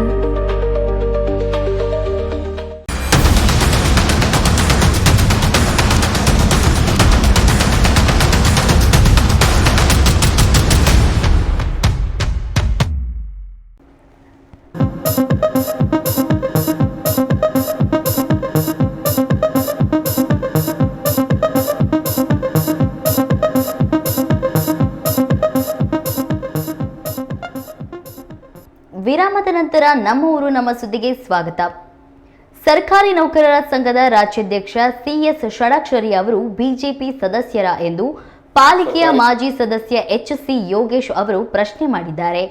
ಸಂಸದ ಬಿವೈ ರಾಘವೇಂದ್ರ ಅವರ ಹುಟ್ಟುಹಬ್ಬದ ಆಚರಣೆಯ ಪೂರ್ವಭಾವಿ ಸಭೆಯಲ್ಲಿ ಪಾಲ್ಗೊಂಡಿದ್ರು. ಇದು ಎಷ್ಟು ಸರಿ ಎಂದು ಅವರು ಪ್ರಶ್ನಿಸಿದ್ದಾರೆ. ಇದಕ್ಕೆ ತಿರುಗೇಟನ್ನ ಸಿಎಸ್ ಷಡಾಕ್ಷರಿ ಅವರು ಕೊಟ್ಟಿದ್ದಾರೆ. ಇದು ಸಿದ್ಧಗಂಗಾ ಮಠಕ್ಕೆ ಅಕ್ಕಿ ಕೊಡುವ ಕಾರ್ಯಕ್ರಮದ ಕುರಿತು ನಡೆದ ಸಭೆ. ನಾನು ಯಾವುದೇ ಪಕ್ಷಕ್ಕೆ ಸೇರಿದವನು ಅಲ್ಲ ಎಂದರು. ಈ ವೇಳೆ ಒಂದು ಸವಾಲ್ ಸಹ ಹಾಕಿದ್ರು. ಹಾಗಾದ್ರೆ ಎಚ್.ಸಿ. ಯೋಗೇಶ್ ಏನ್ ಹೇಳಿದ್ರು, ಅದಕ್ಕೆ ಷಡಾಕ್ಷರಿ ಏನಂದ್ರು ಅಂತ ನೋಡೋಣ ಬನ್ನಿ. ವಿಕಾಸ ಕೇಂದ್ರದಲ್ಲಿ ಒಂದು ಸಭೆ ನಡೀತದೆ. ಆ ಒಂದು ಸಭೆಯಲ್ಲಿ ಬಿವೈ ರಾಘವೇಂದ್ರರವರ ಅಭಿಮಾನಿ ಬಳಗದಿಂದ ಅವರ ಒಂದು ಹುಟ್ಟುಹಬ್ಬವನ್ನು ಆಚರಿಸಬೇಕು ಅಂತಕ್ಕಂಥ ಒಂದು ಸಭೆಯನ್ನು ನಡೀತದೆ. ಭಾಳಷ್ಟು ಜನ ಅವರ ಅಭಿಮಾನಿಗಳು, ಭಾಳಷ್ಟು ಜನ ಅವರ ಅನುಯಾಯಿಗಳು ಆಗಿರ್ಬೋದು, ಅವರ ಫಾಲೋವರ್ಸ್ ಆಗಿರ್ಬೋದು, ಇವರೆಲ್ಲರೂ ಕೂಡ ಇರ್ತಾರೆ. ಇವರೆಲ್ಲರ ಮಧ್ಯೆ ಒಂದು ವಿಶೇಷ ವ್ಯಕ್ತಿನೂ ಕೂಡ ಕಾಣಿಸ್ಕೊಳ್ತಾರೆ ನಮ್ಮೆಲ್ಲರಿಗೂ ಕೂಡ. ಯಾರು ಅಂತ ಹೇಳಿದ್ರೆ ಸರ್ಕಾರಿ ನೌಕರ ಸಂಘದ ರಾಜ್ಯಾಧ್ಯಕ್ಷ ಆಗಿರ್ತಕ್ಕಂಥ ಸಿಎಸ್ ಷಡಾಕ್ಷರಿರವರು. ಇವರು ಮುಂಚೆ ಯಡಿಯೂರಪ್ಪನವ್ರ ಜೊತೆಗೆ ರಾಘವೇಂದ್ರವ್ರ ಜೊತೆಗೂ ಕೂಡ ಆಪ್ತ ಸಹಾಯಕರಾಗಿ ಕೆಲಸ ಮಾಡ್ಕೊಂಡು ಬಂದಿರತಕ್ಕಂಥವ್ರು. ಅದು ಸರ್ಕಾರದಲ್ಲೇ ಕೂಡ ಒಬ್ಬರ ಉಪಮುಖ್ಯಮಂತ್ರಿಗಳಿಗೆ ಆಗಿರ್ಬೋದು, ಒಬ್ಬ MP ಗೆ ಒಂದು ಆಪ್ತ ಸಹಾಯಕರಾಗಿ ಕೊಡೋದಕ್ಕೆ ಅವಕಾಶ ಇರತಕ್ಕಂಥದ್ದು. ಅದಾದ ನಂತರ ರಾಜ್ಯ ಸರ್ಕಾರಿ ನೌಕರರ ಅಧ್ಯಕ್ಷರಾದ ಮೇಲೆ ರಾಘವೇಂದ್ರರವರ ಒಂದು ಹುಟ್ಟುಹಬ್ಬಕ್ಕೆ ಇವರು ಕೂಡ ಭಾಗವಹಿಸಿ, ಪೂರ್ವ ಸಿದ್ಧತಾ ಸಭೆಯಲ್ಲಿ ಭಾಗವಹಿಸಿ ಯಾವ ರೀತಿ ಕಾರ್ಯಕ್ರಮಗಳನ್ನು ನಡೆಸ್ಕೊಡ್ಬೇಕು, ಯಾವ ರೀತಿ ಕಾರ್ಯಕ್ರಮವನ್ನು ಮಾಡಿಕೊಡ್ಬೇಕು ಅಂತಕ್ಕಂಥದ್ದನ್ನು ಕೂಡ ಒಂದು ಸಂದೇಶವನ್ನು ಕೂಡ ಷಡಾಕ್ಷರಿಯವರು ಕೊಡ್ತಾರೆ. ನಾವಿವತ್ತು ಮಾಧ್ಯಮದ ಮುಖಾಂತರ ಮಾನ್ಯ ಷಡಾಕ್ಷರಿಯವರು ಕೇಳೋದು ಅಂತ ಹೇಳಿದ್ರೆ, ನೀವೊಬ್ಬರು ರಾಜ್ಯ ಸರ್ಕಾರಿ ನೌಕರದ ಅಧ್ಯಕ್ಷರು ಅಥವಾ BJPಯ ಸದಸ್ಯರು ಅಂತಕ್ಕಂಥದ್ದನ್ನು ಕೂಡ ಕೇಳ್ತಾ ಇದ್ದೀವಿ. ಜೊತೆಯಾಗಿ ಬಹಳಷ್ಟು ಸಂದರ್ಭದಲ್ಲಿ ತಾವು ಒಂದು ಪಕ್ಷದಲ್ಲಿ ಯಾವರು ಕೂಡ ಷಡಾಕ್ಷರಿ ಏನು ಅಂತ ಹೇಳಿದ್ರೆ ಅವರು BJP ಇದ್ದಂಗೆ ಅವರು BJPಯ ಸದಸ್ಯರು ಅಂತಕ್ಕಂಥದ್ದನ್ನು ಕೂಡ ಭಾಳ ಸಂದರ್ಭದಲ್ಲಿ ನಾವು ಕೇಳಿದ್ದೀವಿ. ಹಾಗಾಗಿ ತಾವು ಮಾಡ್ಕೊಂಡು ಬಂದಿರತಕ್ಕಂಥದ್ದು, ನಡೆಸ್ಕೊಂಡು ಬಂದಿರತಕ್ಕಂಥದ್ದು ಏನೇ ಇದ್ರೂ ಕೂಡ ಒಂದೆಲ್ಲೋ ಒಂದು ಕಡೆ ಒಂದು ಪಕ್ಷಕ್ಕೆ ಸೀಮಿತವಾಗಿ ತಾವು ನಡ್ಕೊಂಡು ಬಂದಿರಿ. ಈಗ ಬಹಿರಂಗವಾಗಿ ನೀವು ಒಬ್ಬ ರಾಜ್ಯಾಧ್ಯಕ್ಷ ಆಗಿ ಇದನ್ನು ತೋರಿಸ್ಕೊಳ್ತಾ ಇದ್ದೀರಲ್ಲ, ನಾನು ಜಿಲ್ಲಾ BJP ಅಧ್ಯಕ್ಷರಿಗೆ, ಅಧಿಕಾರಿಗಳಿಗೆ ಯಾವ ರೀತಿ ಸಂದೇಶ ಹೋಗ್ತದೆ ಅಂತ ಹೇಳಿದ್ರೆ, ನಾವೆಲ್ಲೋ ಒಂದು ಕಡೆ ಯಾವುದೋ ಒಂದು ಪಕ್ಷದಲ್ಲಿ ಗುರುತಿಸ್ಕೋಬೇಕು, ನಮ್ಮ ಅಸ್ತಿತ್ವ ಉಳಿಸ್ಕೊಳ್ಳೋದಕ್ಕೆ ಗುರುತಿಸ್ಕೋಬೇಕು, ನಾವಿದ್ದೀವಿ ಅಂತ ತೋರಿಸ್ಕೊಳ್ಳೋದಕ್ಕೆ ಗುರುತಿಸ್ಕೋಬೇಕು, ಅಥವಾ ನಾವು ಸರ್ಕಾರಿ ನೌಕರರಾಗಿ ನೀವು BJPಗೆ ಸೇರ್ಕೊಳ್ಳೋದೇ ಒಳ್ಳೆಯದು. ಯಾಕಂತ ಹೇಳಿದ್ರೆ ಅಂತರಂಗ ಬಹಿರಂಗ ಮಾಡೋದಕ್ಕಿಂತ ನೀವು ಬಹಿರಂಗವಾಗಿ ನೀವು ಸೇರ್ಕೊಳ್ಳೋದೇ ಒಳ್ಳೆಯದು. ಇಲ್ಲಿ ಎಲ್ಲೋ ಒಂದು ಕಡೆ ಸೇರ್ಕೊಂಡು ಆ ಒಂದು ಕಾರ್ಯಕ್ರಮ ನಡೀತಕ್ಕಂಥ ಜಾಗನೂ ಕೂಡ ಅದೇನು ಪೂರ್ವ ಸಿದ್ಧತಾ ಸಭೆ ಮಾಡಿರೋದು ಕೂಡ ಸರ್ಕಾರಿ ನೌಕರರ ಏನು ಆ ಒಂದು ಭವನದಲ್ಲಿ ಕೂಡ ಇದನ್ನು ಬಸವನಗುಡಿಯಲ್ಲಿ ಇರ್ತಕ್ಕಂಥ ಆ ಒಂದು ಭವನದಲ್ಲಿ. ಅಂದರೆ ಯಾವ್ಯಾವ ರೀತಿ ಇವರಿಗೆ ಸ್ಪಾನ್ಸರ್ಸು ಒಂದು ಸಪೋರ್ಟರ್ಸ್ ಇದೆ ಅನ್ನೋದು ಕೂಡ ಮೇಲ್ನೋಟಕ್ಕೆ ಗೊತ್ತಾಗಿರ್ತಕ್ಕಂಥದ್ದು. ಎಲ್ಲೋ ಒಂದು ಕಡೆ ನಾವು ಕೇಳ್ಪಟ್ವಿ, ಸಂಪೂರ್ಣ ಸರ್ಕಾರ ಸಮರ್ಪಣೆ ಮಾಡಲಿಕ್ಕೆ ಪ್ರತಿ ದಿನ 5 ಮೀಟಿಂಗ್ ಮಾಡ್ತಾ ಇದ್ದೀನಿ. ಇವತ್ತು ಸಂಜೆನೂ ಕೂಡ 5, 6, 7 ಗಂಟೆ ಕೃಷಿನಗರದಲ್ಲಿ ಇದೆ. ಆಗ್ಲೇ ಹೇಳಿದ್ನಲ್ಲ, ಸಿದ್ಧಗಂಗಾ ಮಠಕ್ಕೆ ಪಕ್ಷಾತೀತವಾಗಿ, ಜಾತ್ಯತೀತವಾಗಿ ಅಕ್ಕಿ ಸಮರ್ಪಣೆ ಕಾರ್ಯಕ್ರಮ. ಈ ಕಾರ್ಯಕ್ರಮವನ್ನು ಮಾಡಿದ್ದೀವಿ. ಇದರಲ್ಲಿ ನಾನು ಇದ್ದೀನಿ. ಇದು ಸಿದ್ಧಗಂಗಾ ಮಠಕ್ಕೆ ಅಕ್ಕಿ ಕೊಡುವಂಥ ಕಾರ್ಯಕ್ರಮ. ಇವರೆಲ್ಲ ದಾನ ಕೊಟ್ಟಿದ್ದಾರೆ. ಅಶ್ವತ್ಥನಾರಾಯಣ ಶೆಟ್ಟಿ ಇದ್ದಾರಲ್ಲ, ಅವರು ದಾನ ಕೊಟ್ಟಿದ್ದಾರೆ. ಈ ಕಡೆ ಕೂತಿರೋ ಮಾಲಿಂಗ ಶಾಸ್ತ್ರಿ ಇವರೆಲ್ಲರೂ ದಾನ ಕೊಟ್ಟಿದ್ದಾರೆ. ಇವತ್ತು ಹೋಗಿದ್ದೇವೆ. ಒಬ್ಬ ಅವ್ರದ್ದು ಇನ್ವಿಟೇಷನ್ ಹೆಸರು ಹಾಕಿದ್ದೀವಲ್ಲ, ಏನು ಆರೋಪ ಮಾಡಿದ್ದಾರೆ ಅಂದ್ರಲ್ಲ, ಇನ್ವಿಟೇಷನ್ ನೆನ್ನೆ ಅವ್ರ ಮನೆಗೆ ಹೋಗಿ ಕೂಡ ಕೊಟ್ಟಿದ್ದು ಹೇಳ್ಬೋದಿತ್ತಲ್ಲ. ಅವರು ನೆನ್ನೆ ಅವ್ರ ಮನೇಲಿ ಅವ್ರ ತಂದೆಯವ್ರ ಹೆಸರು, ಅವ್ರ ಹೆಸರು ಇಬ್ಬರು ಹಾಕಿದ್ದೀವಿ. ನಮ್ಮಲ್ಲ ಭಾವನೆಗಳಿಲ್ಲ. ನಾನು ಯಾವುದೇ ಪಕ್ಷಕ್ಕೆ ಸೇರಿದ ವ್ಯಕ್ತಿ ಅಲ್ಲ. ಇವತ್ತು ಹೇಳ್ಬಿಡ್ತೀನಿ, ಕೇಳ್ಬಿಡಿ. ಭಾಳ ಜನ ಮಾಧ್ಯಮದವ್ರು ಕೇಳ್ತಿದ್ರೆ, ಷಡಾಕ್ಷರಿ ಅವರು ಹಂಗೆ ಹಿಂಗೆ. ನಾನೊಬ್ಬ ಮೊದಲು ಸರ್ಕಾರಿ ನೌಕರ.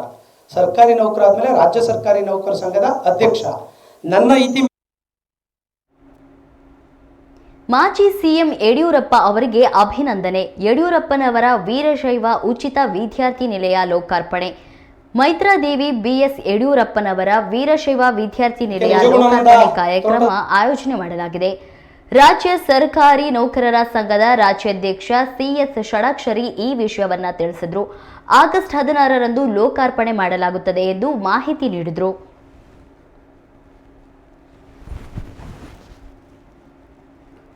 ಎರಡು ಪ್ರಮುಖವಾದ ಕಾರ್ಯಕ್ರಮ. ಅಲ್ಲೊಂದು ಆಫೀಸು, ಗೆಸ್ಟ್ ಹೌಸು, ಮತ್ತೆ ಹೆಣ್ಣು ಮಕ್ಕಳಿಗೆ ಸಿಟಿ ಒಳಗಡೆ ಇರಬೇಕು ಅಂತ ಹೇಳಿ ಅದು ಬಾಯ್ಸ್ ಹಾಸ್ಟೆಲ್ ಫಸ್ಟ್ ಹೇಳಿದ್ದು ರಾಗಿಗುಡ್ಡದಲ್ಲಿ, ಇದು ಕೃಷಿನಗರದಲ್ಲಿ ಗರ್ಲ್ಸ್ ಹಾಸ್ಟೆಲ್ ಅಂತ ಹೇಳಿ ಮಾಡುವಂಥ ಕೆಲಸವನ್ನು ನಾವು ಮಾಡಿದ್ದೇವೆ. ಇದು ಬಹಳ ಮುಖ್ಯವಾಗಿ ಈ ಒಂದು ಹಾಸ್ಟೆಲ್ ಕಟ್ಟೋದು, ಸಮಾಜ ಕಟ್ಟೋದು ದೊಡ್ಡ ಕೆಲಸ, ಮತ್ತೆ ರಿಸ್ಕ್ ಕೂಡ ಇರ್ತದೆ. ಇದಕ್ಕೆಲ್ಲ ಕೂಡ ಬಹಳ ಜನ ನೋಡಿ ರಿಟೈರ್ಡ್ ಆದ್ರೆ ಅಲ್ಲಿ ಕೂತಿದ್ದಾರೆ. ಬಹಳಷ್ಟು ಜನ ದೇಣಿಗೆ ಎತ್ತಿ, ಜೋಳಿಗೆ ಎತ್ತಿ, ಮನೆಗೆ ಹೋಗಿ ದಾನಿಗಳನ್ನ ಸಹಕಾರವನ್ನು ಪಡೆದು ಸಿಮೆಂಟ್ ಕೊಟ್ಟಿದ್ದಾರೆ, ಸ್ಟೀಲ್ ಕೊಟ್ಟಿದ್ದಾರೆ. ಎಷ್ಟೋ ಜನ ವರ್ಷಗಟ್ಟಲೆ 10 ಕ್ವಿಂಟಲ್ ಅಕ್ಕಿ ಕೊಟ್ಟಿದ್ದಾರೆ. ಒಬ್ಬ ಅಣ್ಣಪ್ಪ ಅನ್ನುವಂಥ ವ್ಯಕ್ತಿ 3 ವರ್ಷ ಉಚಿತವಾಗಿ ಮಕ್ಕಳಿಗೆ ತರಕಾರಿ ಕೊಟ್ಟಿದ್ದಾರೆ. ಯಾರೋ ಒಂದು ಪ್ಲಂಬಿಂಗ್ ಕೆಲಸ ಇತ್ತು, ಫ್ರೀಯಾಗಿ ಪ್ಲಂಬಿಂಗ್ ಕೆಲಸ ಮಾಡಿಕೊಟ್ಟಿದ್ದಾರೆ. ಯಾರೋ ಒಬ್ಬ ವುಡ್ ಬೇಕು ವುಡ್ ಕೊಟ್ಟಿದ್ದಾರೆ, ಸಿಮೆಂಟ್ ಬೇಕು 10 ಚೀಲ ಹಿಂಗೆ ಕೊಟ್ಟಿದ್ದಾರೆ. ಆದರೆ ಮಕ್ಕಳಿಗೆ ಅಕ್ಕಿ ಬೇಕಾ 10 ಚೀಲ ಅವ್ರ ಹೆಸರು ಬಂದು ಅಕ್ಕಿ ಕೊಟ್ಟು ಹೋಗ್ತಾರೆ. ಹಿಂಗೆ ಕಳೆದ 14 ವರ್ಷಗಳಿಂದ ನಮ್ಗೆ ಯಾವುದೇ ಕಷ್ಟ ಇಲ್ಲದೆ ಬಡ ಮಕ್ಕಳಿಗೆ ಶಿಕ್ಷಣ ದಾಸೋಹ ಕೊಡುವಂಥ ಕೆಲಸ ಮಾಡಿದ್ದೇವೆ. ಸುಮಾರು 1500 ಜನ ವಿದ್ಯಾರ್ಥಿಗಳಲ್ಲಿ ಬಹಳಷ್ಟು ಜನ ಅಧಿಕಾರಿಗಳಾಗಿದ್ದಾರೆ, ಬ್ಯಾಂಕಿಂಗ್ ಕ್ಷೇತ್ರದಲ್ಲಿದ್ದಾರೆ, ಆಮೇಲೆ ಇಂಜಿನಿಯರ್ಸ್ಗಳಾಗಿದ್ದಾರೆ, ಡಾಕ್ಟರ್ಸ್ಗಳಾಗಿದ್ದಾರೆ. ಅವರೆಲ್ಲರೂ ಕೂಡ ಇವತ್ತು ಹಾಸ್ಟೆಲ್ಗೆ ಏನು 1500 ಜನ ಹೋಗಿದ್ದಾರೆ, ಒಂದು ತಿಂಗಳು ಸಂಬಳ ಪ್ರತಿ ವರ್ಷ 50,000 25,000 ದುಡ್ಡು ಸಂಬಳವನ್ನು ನಮ್ಮ ಹಾಸ್ಟೆಲ್ಗೆ ಕಳಿಸುವಂಥ ಕೆಲಸವನ್ನು ಕೂಡ ಮಾಡ್ತಾ ಇದ್ದಾರೆ. ಸೊ ಈ ಬಹುದೊಡ್ಡ ಕೆಲಸವನ್ನು ಕಳೆದ 14 ವರ್ಷಗಳಿಂದ ಮಾಡ್ತಾ ಇದ್ದೇವೆ. ನಮ್ಮ ಪರಮೇಶ್ವರಪ್ಪನವರು ಇವರೆಲ್ಲ ಇದ್ದಾರೆ. ನಾನೊಬ್ಬ ನಿಮಿತ್ತ ವ್ಯಕ್ತಿ, ನಾನು ಕೂಡ ಅಲ್ಲಿ ಮೆಂಬರ್ ಆಗಿದ್ದೆ, ಡೈರೆಕ್ಟರ್ ಆಗಿದ್ದೆ, ಸೆಕ್ರೆಟರಿ ಆಗಿದ್ದೆ. 2012-2020ರಿಂದ ನನ್ನೂ ಕೂಡ ಅಧ್ಯಕ್ಷರಾಗಿ ಮಾಡಬೇಕು ಅಂತೇಳಿ ನೀವಿದ್ರು ಸಾಕು, ನಾವೆಲ್ಲ ಕೆಲಸ ಮಾಡ್ತೀವಿ ಅಂತೇಳಿ. ಸೊ ನಮ್ಮ ನೇತೃತ್ವದಲ್ಲಿ ಆ ಕೆಲಸಗಳು ಕೂಡ ಇವತ್ತು ಆಗಿದೆ ಅನ್ನುವಂಥದ್ದನ್ನು ಹೇಳಲಿಕ್ಕೆ ಬಯಸ್ತೇನೆ. ಇದ್ರ ಜೊತೆ ನಾವೆಲ್ಲ ಚರ್ಚೆ ಮಾಡ್ತಾ ಇದ್ರಿಂದ ನಮ್ಮ ಪರಮೇಶ್ವರಪ್ಪನವರು ಇವರೆಲ್ಲ ಇದ್ರು. ಇದಕ್ಕೆ ನಾವು ಹಿಂದೆ ಮೊದಲೇ ಅವರು ತೀರ್ಮಾನ ಮಾಡಿಬಿಟ್ಟಿದ್ರು, ಇದು ಹಾಸ್ಟೆಲ್ಗೆ ಯಾರು ಹೆಸರಿಡಬೇಕು ನಮ್ಮ ಶಿವಮೊಗ್ಗದಲ್ಲಿ. ಬಹುಶಃ ಯಡಿಯೂರಪ್ಪನವರು ಕೂಡ ಸಹಕಾರ ಕೊಟ್ಟಿದ್ದಾರೆ ಹಾಸ್ಟೆಲ್ಗೆ ಇವರ ಕಾಲದಲ್ಲಿ ಕೂಡ. ಹಾಗಾಗಿ ಯಡಿಯೂರಪ್ಪನವರು ಹೆಸರಿಡಬೇಕು ಅನ್ನುವಂಥ ತೀರ್ಮಾನವನ್ನು ಇವರೆಲ್ಲ ಕೂಡ ತೀರ್ಮಾನಗಳನ್ನು ಮಾಡಿದರು. ಹಾಗಾಗಿ ಹಾಸ್ಟೆಲ್ಗೆ ಏನು ಹಿಂದೆ ನಿರ್ಣಯ ಆಗಿತ್ತು, ಹಾಸ್ಟೆಲ್ ಆಗಲೇ ಸರ್ವಿಸ್ ಉದ್ಘಾಟನೆ ಆಗಿ ಭಾಳ ವರ್ಷಗಳಾಗಿದೆ. ಈ ಒಂದು ನೇಮ್ ಇಟ್ ಲೋಕಾರ್ಪಣೆ ಮಾಡುವ ಕೆಲಸ ಆಗಿರಲಿಲ್ಲ. ಉದ್ಘಾಟನೆ ನಾನು ಹೇಳಿದ್ನಲ್ಲ, 1500 ವಿದ್ಯಾರ್ಥಿಗಳು ಓದೋಗಿದ್ದಾರೆ, ಉದ್ಘಾಟನೆ ಮಾಡಿರಲಿಲ್ಲ. ಅವರು ಈಗ ಅಧಿಕೃತವಾಗಿ ಅವರೆಲ್ಲ ಕೂಡ ಕೂತ್ಕೊಂಡು ಈ ಥರದ ಯೋಚನೆ ಮಾಡಿ ಇವತ್ತು ಅದನ್ನು ಉದ್ಘಾಟನೆ 14ನೇ ತಾರೀಕು ಮಾಡಲಿಕ್ಕೆ ಕೂಡ ಹೊರಟಿದ್ದಾರೆ. ಸೊ ನಾವು ಕೂಡ ಒಟ್ಟಾಗಿ ಸೇರಿ ಅದ್ರ ಜೊತೆ ಕೈ ಜೋಡಿಸಿದ್ದೇವೆ. ಹಾಗೆ ಇಲ್ಲಿ ಗರ್ಲ್ಸ್ ಹಾಸ್ಟೆಲ್ ಅಂತ ಏನು 25ರಲ್ಲಿ ಓಪನ್ ಆಯಿತು ಅಂತ ಹೇಳಿದ್ವಿ, ಅದಕ್ಕೆ ಮೈತ್ರಾದೇವಿ ಯಡಿಯೂರು ಗರ್ಲ್ಸ್ ಹಾಸ್ಟೆಲ್ ಇರೋದ್ರಿಂದ ಮೈತ್ರಾದೇವಿ ಯಡಿಯೂರಪ್ಪನವರ ಹಾಸ್ಟೆಲ್ ಇಡಬೇಕು ಅಂತೇಳಿ ಆ ಕೆಲಸವನ್ನು ಕೂಡ ಮಾಡಿರುವಂಥದ್ದು. ಇದ್ರ ಜೊತೆ ಒಂದು ಸಂಘದ ಆಡಳಿತ ಕಚೇರಿ, ಯಾಕಂದರೆ ಒಂದು ಕೆಲಸ ಮಾಡಲಿಕ್ಕೆ ಒಂದು ವೇದಿಕೆ ಬೇಕು. ಹಾಗಾಗಿ ಅಲ್ಲೊಂದು 40 ಜನ ಕೂತ್ಕೊಳ್ಳುವಂಥ ಮೀಟಿಂಗ್ ಹಾಲ್, ಆಫೀಸ್ ಆ ಥರದ್ದು ಕೂಡ ಅಲ್ಲಿ ಮಾಡುವಂಥ ಕೆಲಸವನ್ನು ಈಗಾಗಲೇ ಮಾಡಲಾಗಿದೆ. ಆಮೇಲೆ ಪ್ರತಿ ವರ್ಷ ನಾನು ಆಗಲೇ ಚಿನ್ನಸ್ವಾಮಿ ಸ್ಟೇಡಿಯಂನಲ್ಲಿ ನಡೆದ ಕಾಲ್ದುಳಿತ ಪ್ರಕರಣ ವಿಧಾನಸಭೆಯಲ್ಲಿ ಪ್ರತಿಧ್ವನಿಸಿದೆ. ಕಾರ್ಯಕ್ರಮಕ್ಕೆ ಅನುಮತಿ ಕೊಟ್ಟವರು ಯಾರು? ವಿಧಾನಸೌಧದ ಆವರಣದಲ್ಲಿ ಕಾರ್ಯಕ್ರಮ ಮಾಡಿದ್ದು ಯಾಕೆ? ಗವರ್ನರ್ಗೆ ಆಹ್ವಾನ ಕೊಟ್ಟವರು ಯಾರು? ಹೀಗೆ ಸಾಲು ಸಾಲು ಪ್ರಶ್ನೆಗಳನ್ನ ವಿಪಕ್ಷ ನಾಯಕ ಆರ್ ಅಶೋಕ್ ಪ್ರಶ್ನೆ ಮಾಡಿದ್ದಾರೆ.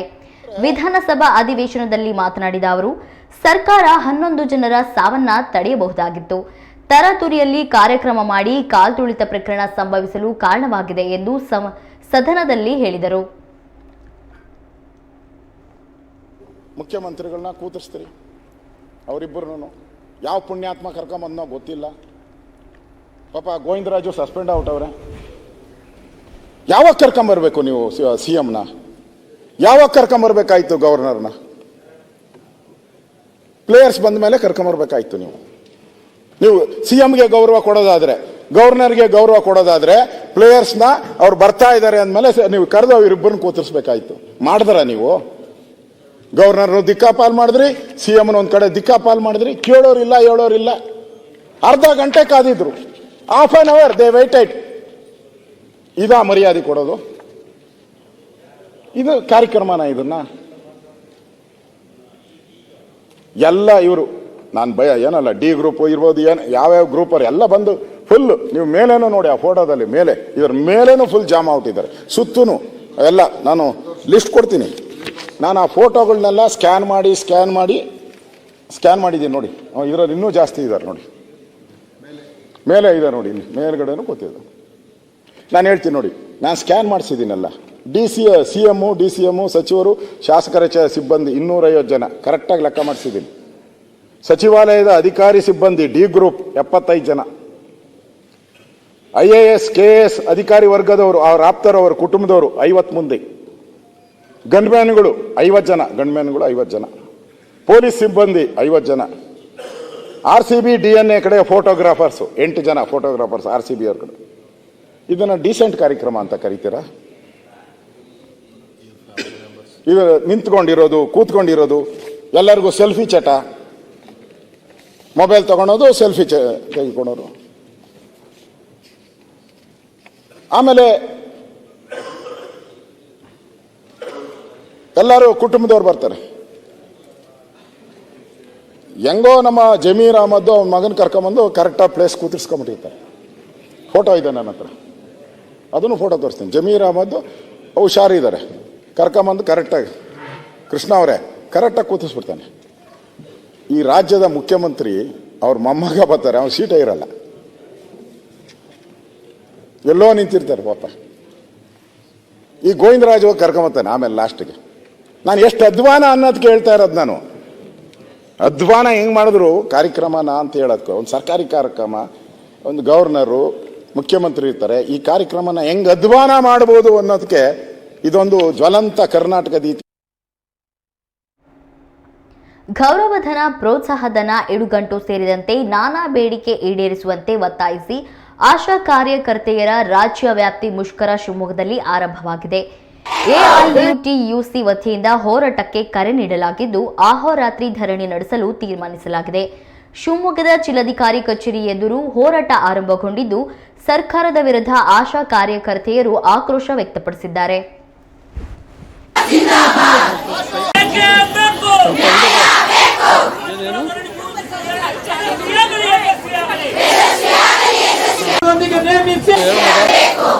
ನೀನು ಫೋನ್ ನಂಬರ್ ಕಳಿಸ್ತೀನಿ ಅಂದ್ರೆ ನಂಬರ್ ಕಳಿಸ್ಲಿಲ್ಲ. ಮಾಸಿಕ 10,000 ಖಾತ್ರಿಪಡಿಸುವ ತರ್ಕಬದ್ಧವನ್ನು ಒಪ್ಪೋದಿಲ್ಲ. ವೈಜ್ಞಾನಿಕ ಆಶಾ ಮೌಲ್ಯಮಾಪನ ಕೈಯಿಂದ ನೀಡಲೇಬೇಕು. ಆಶಾಗಳ ಹೋರಾಟ ಎಲ್ರಿಗೂ ಕೂಡ ಗೊತ್ತಿದೆ. ನಾವು ಜನವರಿ ತಿಂಗಳಲ್ಲಿ ಮಾಡಿದಂಥ ಈ ಹೋರಾಟ ಇದೆಯಲ್ಲ, ಅನಿರ್ದಿಷ್ಟ ಅಹೋರಾತ್ರಿ ಧರಣಿಯನ್ನು ಅಲ್ಲೂ ಕೂಡ ಹಮ್ಮಿಕೊಂಡಿದ್ವಿ. ಆ ಮಾನ್ಯ ಮುಖ್ಯಮಂತ್ರಿಗಳು ಕೊಟ್ಟಂಥ ಭರವಸೆ ಇದೆಯಲ್ಲ, 8 ತಿಂಗಳಾದರೂ ಕೂಡ ಈಡೇರಿಲ್ಲ. ಅವರಿಗೆ ಬಡ ಹೆಣ್ಣು ಮಕ್ಕಳ ಕಣ್ಣೀರು ಗೊತ್ತಾಗ್ತಿಲ್ಲ. ಈ ವಿಷಯದಲ್ಲಿ ನಾವು ಇವತ್ತು ಏನು ಶಿವಮೊಗ್ಗ ಜಿಲ್ಲೆಯಲ್ಲೂ ಕೂಡ ನಾವು ಎಲ್ಲ ಜಿಲ್ಲೆಯಾದಂಥ ಕರ್ನಾಟಕದಲ್ಲಿ ಇವತ್ತು ಕೂಡ ಶಿವಮೊಗ್ಗದಲ್ಲಿ ಹಮ್ಮಿಕೊಂಡಿರೋ ಉದ್ದೇಶ, ಇವತ್ತು ಕೂಡ ನಾವು ಅನಿರ್ದಿಷ್ಟ ಅಹೋರಾತ್ರಿ ಧರಣಿಯನ್ನು ಹಮ್ಮಿಕೊಂಡಿದ್ದೀವಿ. ಏನು ಮಾನ್ಯ ಮುಖ್ಯಮಂತ್ರಿಗಳು ಹೇಳಿದ್ರು, 10,000ವನ್ನು ನಿಗದಿ ಮಾಡ್ತೀವಿ, ನಾವು ಕೊಟ್ಟಂಥ ಭರವಸೆ ಸುಳ್ಳಾಗಲ್ಲ, ನೀವು ವಾಪಸ್ಸು ಹೋರಾಟವನ್ನು ತಗೊಳ್ಳಿ ಅಂತ ಕೇಳಿದ್ರು. ಅವರ ಮಾತಿಗೆ ಬೆಲೆ ಕೊಟ್ಟು ನಾವು ವಾಪಸ್ ಬಂದಿದ್ವಿ. ಅವತ್ತಿಂದ ಇವತ್ತಿನವರೆಗೂ ಕೂಡ ನಮ್ಮ ಯತೆ ಕಣ್ಣೀರಿನ ಕಥೆಯಾಗಿದೆ ನಮ್ಮ ಜೀವನ. ಅವರಿಗೆ ಗೊತ್ತಿದೆ, ನಾವು ಇಂದಿನಿಂದ ಜೀವನವನ್ನು ಸಮಾಜಕ್ಕೋಸ್ಕರ ಮುಡ್ಪಿಟ್ಕೊಂಡು ಬಂದಿದ್ವಿ. ಆರೋಗ್ಯ ಸೇವೆಗಳನ್ನು ಕೊಡ್ತಾ ನಾವು ಆರೋಗ್ಯಕ್ಕೆ ಅನಾರೋಗ್ಯಕ್ಕೆ ತುತ್ತಾಗ್ತಾ ಇದ್ದೀವಿ. ಆರೋಗ್ಯ ಸೇವೆಯನ್ನು ಕೊಡ್ತಾ ಇರುವಾಗ ಆದರೆ ತಾಯಿ ಮರಣ, ಶಿಶು ಮರಣ ಕಡಿಮೆ ಆಯಿತು. ಕೊರೋನಾ ಮತ್ತು ಸಾಂಕ್ರಾಮಿಕ ರೋಗಗಳ ವಿರುದ್ಧ ಹೋರಾಡಿ ಜನಗಳಿಗೆ ಸೇವೆಯನ್ನು ಕೊಡಿಸಿದ್ವಿ. ಅದು ಯಾವುದೂ ಕೂಡ ಈಡೇರಿಲ್ಲ, ಅವರ ಕಣ್ಣಿಗೂ ಕೂಡ ಅರ್ಥ ಆಗಿಲ್ಲ. ಹಾಗಾಗಿ ನಾನು ಏನಂತ ಕೇಳ್ಕೊಳ್ತಿದ್ದೀವಿ, ಅವರು ಇವತ್ತಿನ ಹೋರಾಟ ನಾವು ಮಾಡಿರೋವಂಥದ್ದು ಬೇಡಿಕೆಗಳನ್ನು ಒಂದೂ ಕೂಡ ಈಡೇರಿಲ್ಲ ಅಂದರೆ ನಾವು ಇನ್ನೂ ಉಗ್ರವಾದಂಥ ಹೋರಾಟವನ್ನು ಹಮ್ಮಿಕೊಳ್ಳಿಕ್ಕೆ ಅಂತಲೇ ಇವತ್ತು ಜಿಲ್ಲೆಯಾದ್ಯಂತ ಹೋರಾಟವನ್ನು ಹಮ್ಮಿಕೊಂಡಿರ್ತಕ್ಕಂಥದ್ದು. ಮಾನ್ಯ ಮುಖ್ಯಮಂತ್ರಿಗಳಿಗೆ ಅರ್ಥ ಆಗಬೇಕು, ನಮಗೆ ಕೊಟ್ಟಂಥ ಮಾತುಗಳು, ಭರವಸೆಗಳು, ಆಶಾದವ್ರನ್ನ ಏಕಾಏಕಿ ಅವೈಜ್ಞಾನಿಕವಾದ ಮೌಲ್ಯಮಾಪನವನ್ನು ಕೊಡುವಂಥದ್ದು, ಜನಸಂಖ್ಯೆಯನ್ನು ಹೆಚ್ಚಿಸಿಬಿಟ್ಟು ತರ್ಕಬದ್ಧ ಮಾಡಿ ಆಶಾ ಕಾರ್ಯಕರ್ತೆಯರನ್ನು ಕೈ ಬಿಡೋ ಅಂಥದ್ದು, ಇದು ಯಾವ ರೀತಿ ಅಂತ ನ್ಯಾಯ ಅಂತ ಹೇಳಿ ಕೇಳಲಿಕ್ಕೆ ಹೊರಟಿದ್ದೀವಿ. ಅದು ಹಾಗೆ ನಮ್ಮ 10 ಜನರಿಗೆ 20 ಜನರಿಗೆ ಆಶಾ ಕಾರ್ಯಕರ್ತೆಯರನ್ನು ಮೇನ್ ಸೂಪರ್ವೈಸರ್ ಆಗಿ ತಗೊಂಡಿದ್ರು, ಅವ್ರನ್ನ ಏಕಾಏಕಿ ಕೈ ಬಿಟ್ಟರು.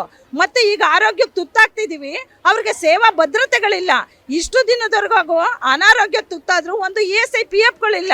ಅವರಿಗೆ ಯಾವ ರೀತಿ ಸರ್ಕಾರ ರಕ್ಷಣೆ ಕೊಡ್ತಾ ಇದೆ? ಇವತ್ತು ಒಂದು ದಿನ ಹೋರಾಟಕ್ಕೆ ಬಂದರೆ ಯಾಕೆ ಹೋಗಿದ್ದೀರಾ ಅಂತ ಇಲಾಖೆ ಪ್ರಶ್ನೆ ಮಾಡ್ತಾ ಇದೆ, ಸರ್ಕಾರ ಪ್ರಶ್ನೆ ಮಾಡ್ತಾ ಇದೆ, ಇಲಾಖಾ ಅಧಿಕಾರಿಗಳು ಬಂದು ಅಡೆತಡೆ ಮಾಡ್ತಾ ಇದ್ದಾರೆ. ಇದು ಯಾವ ರೀತಿಯ ನ್ಯಾಯ ಆಗ್ತಾ ಇದೆ ಅಂತ ಇಲ್ಲಿ ಜನಸಾಮಾನ್ಯರಿಗೆ ಬದುಕಲಿಕ್ಕೆ. ಗೌಡನಕೆರೆಯಲ್ಲಿ ಯುವಕ ನೀರು ಪಾಲು, ಮೀನು ಹಿಡಿಯಲು ಹೋಗಿ ದುರಂತ. ಈ ಕುರಿತ ಬಿಗ್ ಬ್ರೇಕಿಂಗ್ ನ್ಯೂಸ್ ಬಂದಿದೆ, ಬನ್ನಿ ನೋಡೋಣ.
ಆಯನೂರು ಸಮೀಪದ ಗೌಡನ ಕೆರೆಯಲ್ಲಿ ಯುವಕ ಮೃತಪಟ್ಟಿದ್ದಾನೆ.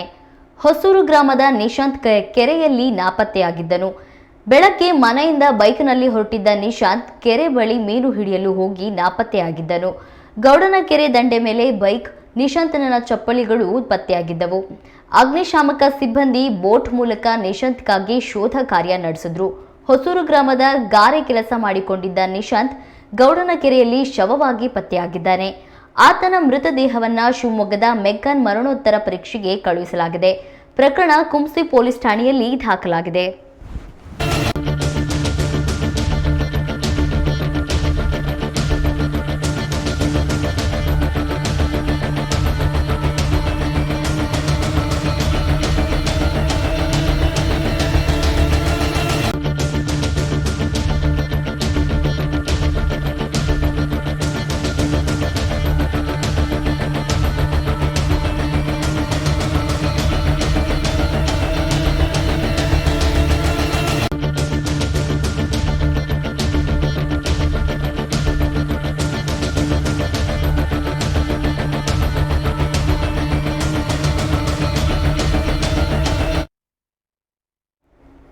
ದೆಹಲಿಯಲ್ಲಿ ಬೀದಿನಾಯಿ ಕಡಿತ ಪ್ರಕರಣವಾಗಿ ಸುಪ್ರೀಂ ಕೋರ್ಟ್ ಪ್ರಾಣಿ ಪ್ರಿಯನನ್ನ ತೀವ್ರವಾಗಿ ತರಾಟೆಗೆ ತೆಗೆದುಕೊಂಡ ಸಂದರ್ಭದಲ್ಲೇ ಇತ್ತ ಕರ್ನಾಟಕದಲ್ಲಿ ಆಘಾತಕಾರಿ ವರದಿ ಬಹಿರಂಗವಾಗಿದೆ.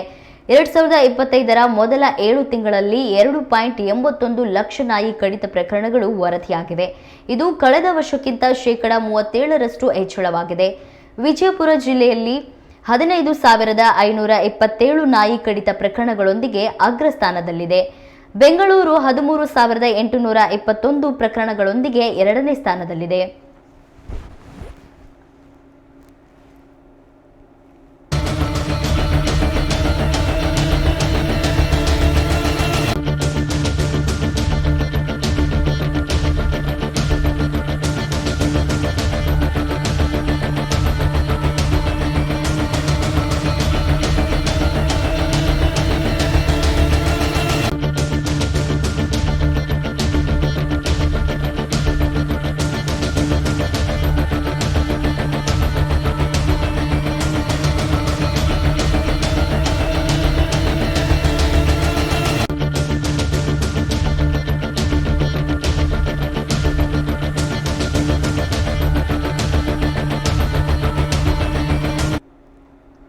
ಹಾಸನ 13,388, ದಕ್ಷಿಣ ಕನ್ನಡ 12,524 ಮತ್ತು ಬಾಗಲಕೋಟೆ 12,392 ನಂತರದ ಸ್ಥಾನಗಳಲ್ಲಿವೆ.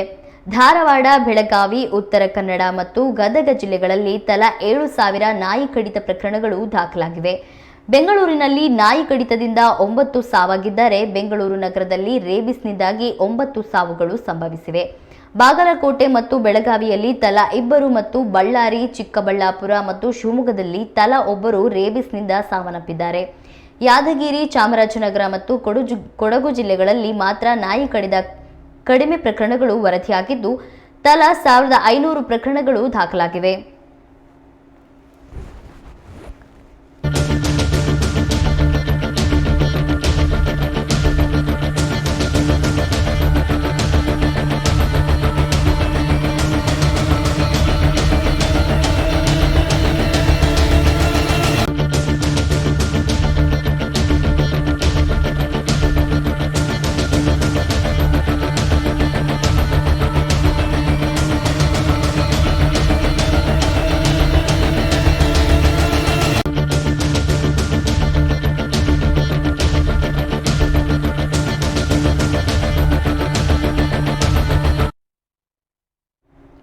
ರಾಜಕಾರಣಿಗಳನ್ನು ಬ್ಲಾಕ್ ಮೇಲ್ ಮಾಡುವವರು ಹೆಚ್ಚಾಗಿದ್ದಾರೆ. ಮಾಹಿತಿ ಹಕ್ಕು ದುರುಪಯೋಗ ರಾಜ್ಯದಲ್ಲಿ ಬಹಳ ಆಗ್ತಾ ಇದೆ. ಮಾಹಿತಿ ಹಕ್ಕು ಕೇಳೋರ ಮೇಲೆ ತನಿಖೆ ಆಗಬೇಕು. ಅವರು ಭ್ರಷ್ಟಾಚಾರ ಮಾಡೋದಕ್ಕೆ ಕಾಯ್ದೆ ದುರುಪಯೋಗ ಆಗ್ತಾ ಇದೆ ಎಂದು ಶಾಸಕ ಬಸನಗೌಡ ಪಾಟೀಲ್ ಯತ್ನಾಳ್ ಹೇಳಿದ್ದಾರೆ. ಅಧಿವೇಶನದಲ್ಲಿ ವಿಷಯ ಪ್ರಸ್ತಾಪ ಮಾಡಿದ ಅವರು ಇದಕ್ಕೆ ಕಡಿವಾಣ ಹಾಕಬೇಕು ಎಂದು ಸದನದಲ್ಲಿ ಒತ್ತಾಯಿಸಿದ್ದಾರೆ. ಜನಪ್ರತಿನಿಧಿಗಳನ್ನು ಬ್ಲ್ಯಾಕ್ ಮೇಲ್ ಮಾಡೋದು, ಇದೊಂದು ಕಾಂಟ್ರಾಕ್ಟರ್ಗಳನ್ನು ಬ್ಲ್ಯಾಕ್ ಮೇಲ್ ಮಾಡೋದು, ನಿರಂತರವಾಗಿ ಈ ಮಾಹಿತಿ ಹಕ್ಕು ಅನ್ನೋಂಥದ್ದನ್ನ ದುರುಪಯೋಗ ಇವತ್ತು ರಾಜ್ಯದಲ್ಲಿ ಭಾಳ ಆಗ್ತಾ ಇದೆ. ಮಾನ್ಯ ಸಚಿವರು ಹೇಳಿದ್ರು ನಾವು ಅಷ್ಟು ಡಿಸ್ಮಿಸ್ ಮಾಡಿದ್ವಿ, ಇಟ್ಟು ಡಿಸ್ಮಿಸ್ ಮಾಡಿದ್ವಿ. ಆದರೆ ಆ ಮಾಹಿತಿ ಹಕ್ಕು ಕೇಳೋರ್ದು ಏನೇನಿದೆ ಅವ್ರ ಮೇಲೆ ತನಿಖೆ ಆಗಬೇಕು, ಅವ್ರಿಗೆ ಏನಾದರೂ ಕಠಿಣ ಶಿಕ್ಷೆ ಆಗಬೇಕು. ಯಾಕಂದ್ರೆ ಅವರು ಭ್ರಷ್ಟಾಚಾರ ಮಾಡೋದಕ್ಕೆ ಈ ಮಾಹಿತಿ ಹಕ್ಕು ಕಾಯ್ದೆಯನ್ನ ದುರುಪಯೋಗ ಮಾಡ್ಕೊತಾ ಇದ್ದಾರೆ. ಅದಕ್ಕೆ ನಾನು ಸರ್ಕಾರಕ್ಕೆ ಆಗ್ರಹ ಮಾಡ್ತೀನಿ, ಅವ್ರ ಬಗ್ಗೆ ವಿಶೇಷ ಕಾಳಜಿ ಕನಿಕರ ಬೇಕಾಗಿಲ್ಲ. ಅವರು ಭ್ರಷ್ಟಾಚಾರದ ಪಿತಾಮಹ ಅವ್ರು ಆಗ್ತಾ ಇದ್ದಾರೆ. ಅದಕ್ಕೆ ಅಧ್ಯಕ್ಷರೇ, ಅದರ ಮೇಲೂ ಒಂದು ವಿಜಿಲೆನ್ಸ್ ಇರಬೇಕು. ಆ ಮಾಹಿತಿ ಹಕ್ಕುದಾರ ಮೇಲೂ ಒಂದು ವಿಜಿಲೆನ್ಸ್ ಆಗಬೇಕು. ಅದು ಅವ್ರ ಆಸ್ತಿ ಪಾಸ್ತಿನೂ ಸಹ ಇವತ್ತು ತನಿಖೆ ಆಗಬೇಕು. ಅಂದಾಗ ಅವ್ರು ನಿಜವಾಗಿ ಮಾಹಿತಿ ಹಕ್ಕುದಾರರು ಅಥವಾ ಸರ್ಕಾರವನ್ನ, ಅಧಿಕಾರಿಗಳನ್ನ, ರಾಜಕಾರಣಿಗಳನ್ನ ಬ್ಲ್ಯಾಕ್ ಮೇಲ್ ಮಾಡುವಂತ ಮಾಹಿತಿ ಹಕ್ಕುದಾರರು ಬಹಳ ಆಗಿದ್ದಾರೆ. ಇದಕ್ಕೆ ಒಂದು ರೀತಿ ಕಂಟ್ರೋಲ್ ತರುವಂತ ಕಾನೂನನ್ನ ರಾಜ್ಯದಲ್ಲಿ ಜಾರಿ ಮಾಡಬೇಕು. ಮಾನ್ಯ ಸಭಾಧ್ಯಕ್ಷರೇ, RTI ಏನಿದೆ, ಹಿಂದೂ ಧಾರ್ಮಿಕ ಕ್ಷೇತ್ರಗಳನ್ನ ಟಾರ್ಗೆಟ್ ಮಾಡಲಾಗ್ತಿದೆ, ಇಡೀ ಧರ್ಮಸ್ಥಳವನ್ನ ಟಾರ್ಗೆಟ್ ಮಾಡಲಾಗಿದೆ, ಇದು ನಮಗೆ ಆಘಾತ ಉಂಟು ಮಾಡಿದೆ ಎಂದು ಶಾಸಕ ಸುನಿಲ್ ಕುಮಾರ್ ಸದನದಲ್ಲಿ ವಿಷಯ ಪ್ರಸ್ತಾಪ ಮಾಡಿದರು. ಧರ್ಮಸ್ಥಳದ ಪಾವಿತ್ರ್ಯತೆ ಕಾಪಾಡಬೇಕು, SIT ತನಿಖೆಯ ಮಹತ್ವದ ವಿಷಯಗಳನ್ನು ಬಹಿರಂಗಪಡಿಸಬೇಕು, ಇನ್ನು ಎಷ್ಟು ಗುಂಡಿ ತೆಗೆಯುತ್ತೀರಿ ಎಂದು ಪ್ರಶ್ನೆ ಮಾಡಿದರು. ಇದಕ್ಕೆ ಗೃಹ ಸಚಿವ ಜಿ ಪರಮೇಶ್ವರ್ ಒತ್ತಾಯ ಮಾಡಿದರು. ಈ ವೇಳೆ ಮಾತನಾಡಿದ ಜಿ ಪರಮೇಶ್ವರ್ ಅವರು, SIT ತನಿಖೆ ನಡೀತಾ ಇದೆ, ಈಗಲೇ ಏನು ಹೇಳೋಕೆ ಬರೋದಿಲ್ಲ ಎಂದರು. ಇದುವೇ ಪ್ರತಿಪಕ್ಷದವರ ಕೆಂಗಣಿಗೆ ಗುರಿಯಾಯಿತು. ಮಧ್ಯಂತರ ವರದಿ ತೆಗೆದುಕೊಳ್ಳಿ, ಇನ್ನು ಎಷ್ಟು ಗುಂಡಿ ತೆಗಿತೀರಾ, ನಾಳೆ ಮತ್ತೊಬ್ಬರು ಬಂದು ಗುಂಡಿ ತೆಗೀರಿ ಅಂತಾನೆ, ಅನಾಮಧೇಯ ವ್ಯಕ್ತಿಯ ವಿರುದ್ಧ ಕ್ರಮ ಕೈಗೊಳ್ಳಿ ಎಂದು ಬಿಜೆಪಿ ಶಾಸಕರು ಸದನದಲ್ಲಿ ಒತ್ತಾಯಿಸಿದರು. ಈ ವೇಳೆ ಸ್ಪೀಕರ್ UT ಖಾದರ್ ಅವರು ನಾಳೆ ಚರ್ಚೆಗೆ ಅವಕಾಶ ಮಾಡಿಕೊಡಲಾಗುವುದು ಎಂದು ಹೇಳಿದ್ರು. ವಿಪಕ್ಷದ ಶಾಸಕರು ಖ್ಯಾತೆ ತೆಗೆದರು. ಮತ್ತು ಕೆಲವರು ಕೊಡ್ತಾ ಇರುವಂತಹ ಹೇಳಿಕೆಗಳನ್ನು ನೋಡಿದಾಗ ಇಡೀ ಧರ್ಮಸ್ಥಳವನ್ನ ಟಾರ್ಗೆಟ್ ಮಾಡಿರುವಂತ ಪ್ರವೃತ್ತಿ ಬೆಳೆದಿರುವಂತದ್ದು ನಮ್ಮೆಲ್ಲರ ನಂಬಿಕೆಗಳ ಮೇಲೆ, ನಮ್ಮೆಲ್ಲರ ಶ್ರದ್ಧೆಯ ಮೇಲೆ ದೊಡ್ಡ ಆಘಾತವನ್ನ ಇವತ್ತು ನಿರ್ಮಾಣ ಮಾಡಿದೆ. ಆರಂಭದಲ್ಲಿ ಅನಾಮಿಕ 5 ಗುಂಡಿ, 6 ಗುಂಡಿ, 10 ಗುಂಡಿ, 13 ಗುಂಡಿ ಅಂತ ಹೇಳಿ ಇವತ್ತು 15-16 ಗುಂಡಿಗಳನ್ನು ತೆಗೆದರೂ ಕೂಡ ಏನೂ ಸಿಕ್ಕಿಲ್ಲ ಅನ್ನುವಂಥದ್ದು ಮೇಲ್ನೋಟಕ್ಕೆ ಗೊತ್ತಾಗಿದೆ. ಹಾಗಾಗಿ ರಾಜ್ಯ ಸರ್ಕಾರಕ್ಕೆ ನಾನು ನಿಮ್ಮ ಮುಖಾಂತರ ಆಗ್ರಹವನ್ನು ಮಾಡುವಂಥದ್ದು, ರಾಜ್ಯದಲ್ಲಿರುವಂತಹ ಊಹಾಪೋಹಗಳಿಗೆ ನೀವು ತೆರೆ ಎಳಿಬೇಕು. SITಯ ತನಿಖೆ ಯಾವ ಹಂತಕ್ಕೆ ತಲುಪಿದೆ, ತನಿಖೆ ಇನ್ಯಾವುದೋ ದಿಕ್ಕಿನ ಕಡೆಗೆ ಹೋಗೋದಕ್ಕಿಂತ ಮುಂಚೆ ಇನ್ಯಾರೋ ಬಂದು ಹೇಳ್ತಾರೆ ಎನ್ನುವ ಕಾರಣಕ್ಕೆ ಎಷ್ಟು ಗುಂಡಿಗಳನ್ನು ಕೂಡ ತೆಗಿಲಿಕ್ಕಾಗಲ್ಲ. ಹಾಗಾಗಿ ಧಾರ್ಮಿಕ ನಂಬಿಕೆಯ ಮೇಲೆ ಯಾರು ಅಪಪ್ರಚಾರಗಳನ್ನು ಮಾಡ್ತಾ ಇದ್ದಾರೆ ಅಂತವ್ರ ಮೇಲೆ ಕ್ರಮವನ್ನು ಕೈಗೊಳ್ಳಬೇಕು. ಧರ್ಮಸ್ಥಳದ ಪಾವಿತ್ರ್ಯತೆಯನ್ನ ಕಾಪಾಡಲಿಕ್ಕೆ ಸರ್ಕಾರ ಎಚ್ಚರಿಕೆಯನ್ನ ಕ್ರಮವನ್ನು ಕೈಗೊಳ್ಳಬೇಕು ಅನ್ನುವಂಥ ಹಿನ್ನೆಲೆಯಿಂದ ಈ ತನಿಖೆ ಎಲ್ಲಿಯ ತನಕ ಬಂದಿದೆ ಅನ್ನುವಂಥದ್ದನ್ನ ಮಾನ್ಯ ಗೃಹ ಸಚಿವರು ತಕ್ಷಣ ಒಂದು ಹೇಳಿಕೆಯನ್ನು ಬಿಡುಗಡೆ ಮಾಡಬೇಕು ಅಂತೇಳಿ ನಾನು ಸರ್ಕಾರವನ್ನು ಆಗ್ರಹಿಸ್ತೇನೆ. ಇನ್ನೆಷ್ಟು ಗುಂಡಿ ತೆಗಿತೀರಿ ಇನ್ನೊಂದು ಕೂಡ ಸರ್ಕಾರ ಎಷ್ಟು ಗುಂಡಿ ತೆಗಿತೀರಿ, ಇಲ್ಲಿಯ ತನಕ ಮೂಳೆ ಸಿಕ್ಕಿದೆಯಾ ನಾನು ಹೇಳಿದ್ದೆ, ನಾನು ಡೀಟೇಲ್ ಚರ್ಚೆ ಕೊಡ್ತೇನೆ ಅಂತ. ಈಗಲೇ ಅರ್ಜೆಂಟ್ 1 ನಿಮಿಷ ಅಂತ ಹೇಳ್ತೀರಿ. ಈಗ ಮಾನ್ಯ ಅಧ್ಯಕ್ಷರೇ,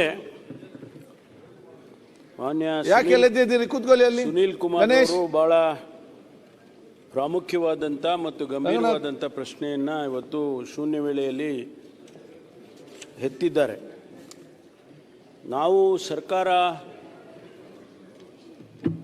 ಏನು ಕಂಪ್ಲೇಂಟ್ಸ್ ಬಂತು, ಜೊತೆಗೆ ಆ ಭಾಗದ ಜನಸಮುದಾಯದ ಒತ್ತಾಯದ ಮೇಲೆ ಇದಕ್ಕೆ ತನಿಖೆ ಮಾಡಬೇಕು ಅಂಥೇಳಿ ತೀರ್ಮಾನ ಮಾಡಿ ಅದನ್ನು 19/7/25 ಒಂದು SITಯನ್ನೇ ಪ್ರಾರಂಭ ಮಾಡಿ ತನಿಖೆಯನ್ನು ಮಾಡೋದಕ್ಕೆ ಆದೇಶ ಮಾಡಿದ್ದೇವೆ.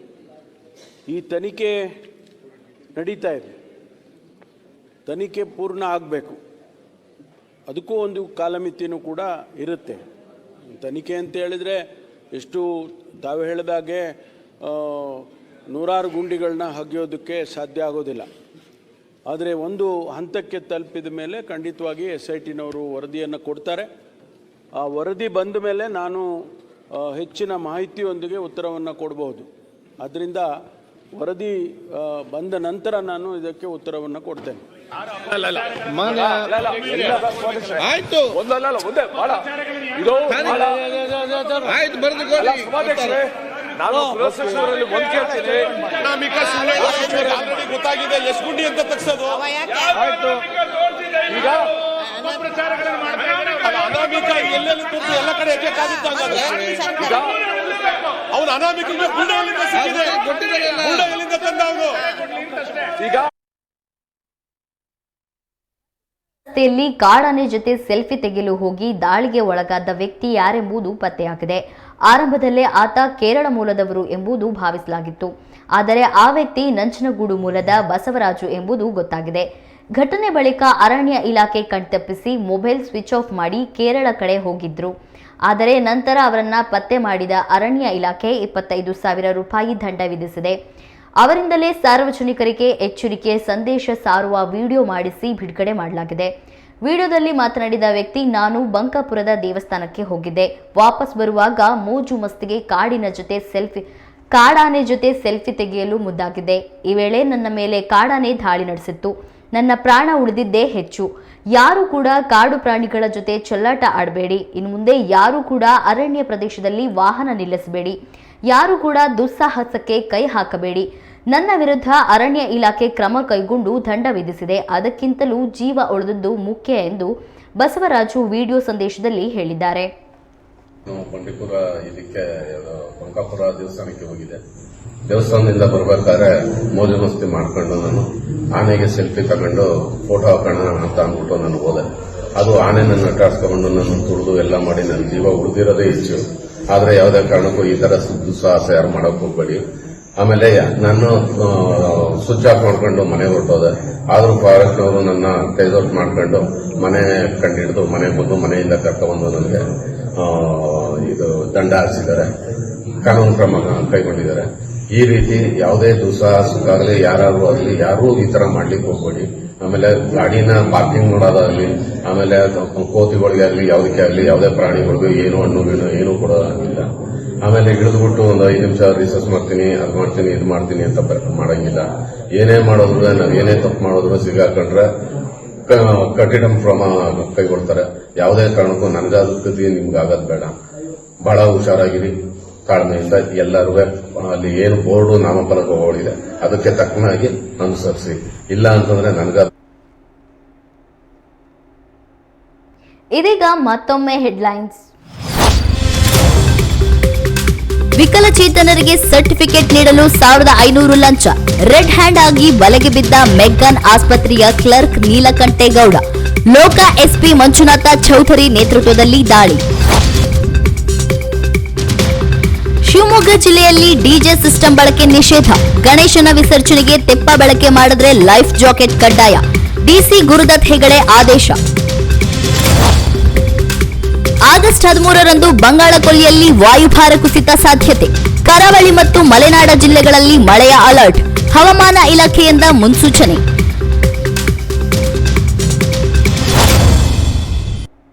ಇದಾಗಿತ್ತು ಈ ಹೊತ್ತಿನ ಸುದ್ದಿ. ಇನ್ನಷ್ಟು ಮಾಹಿತಿಗಾಗಿ ನೋಡ್ತಾ ಇರಿ ಕನ್ನಡ ಮೀಡಿಯಂ 24x7.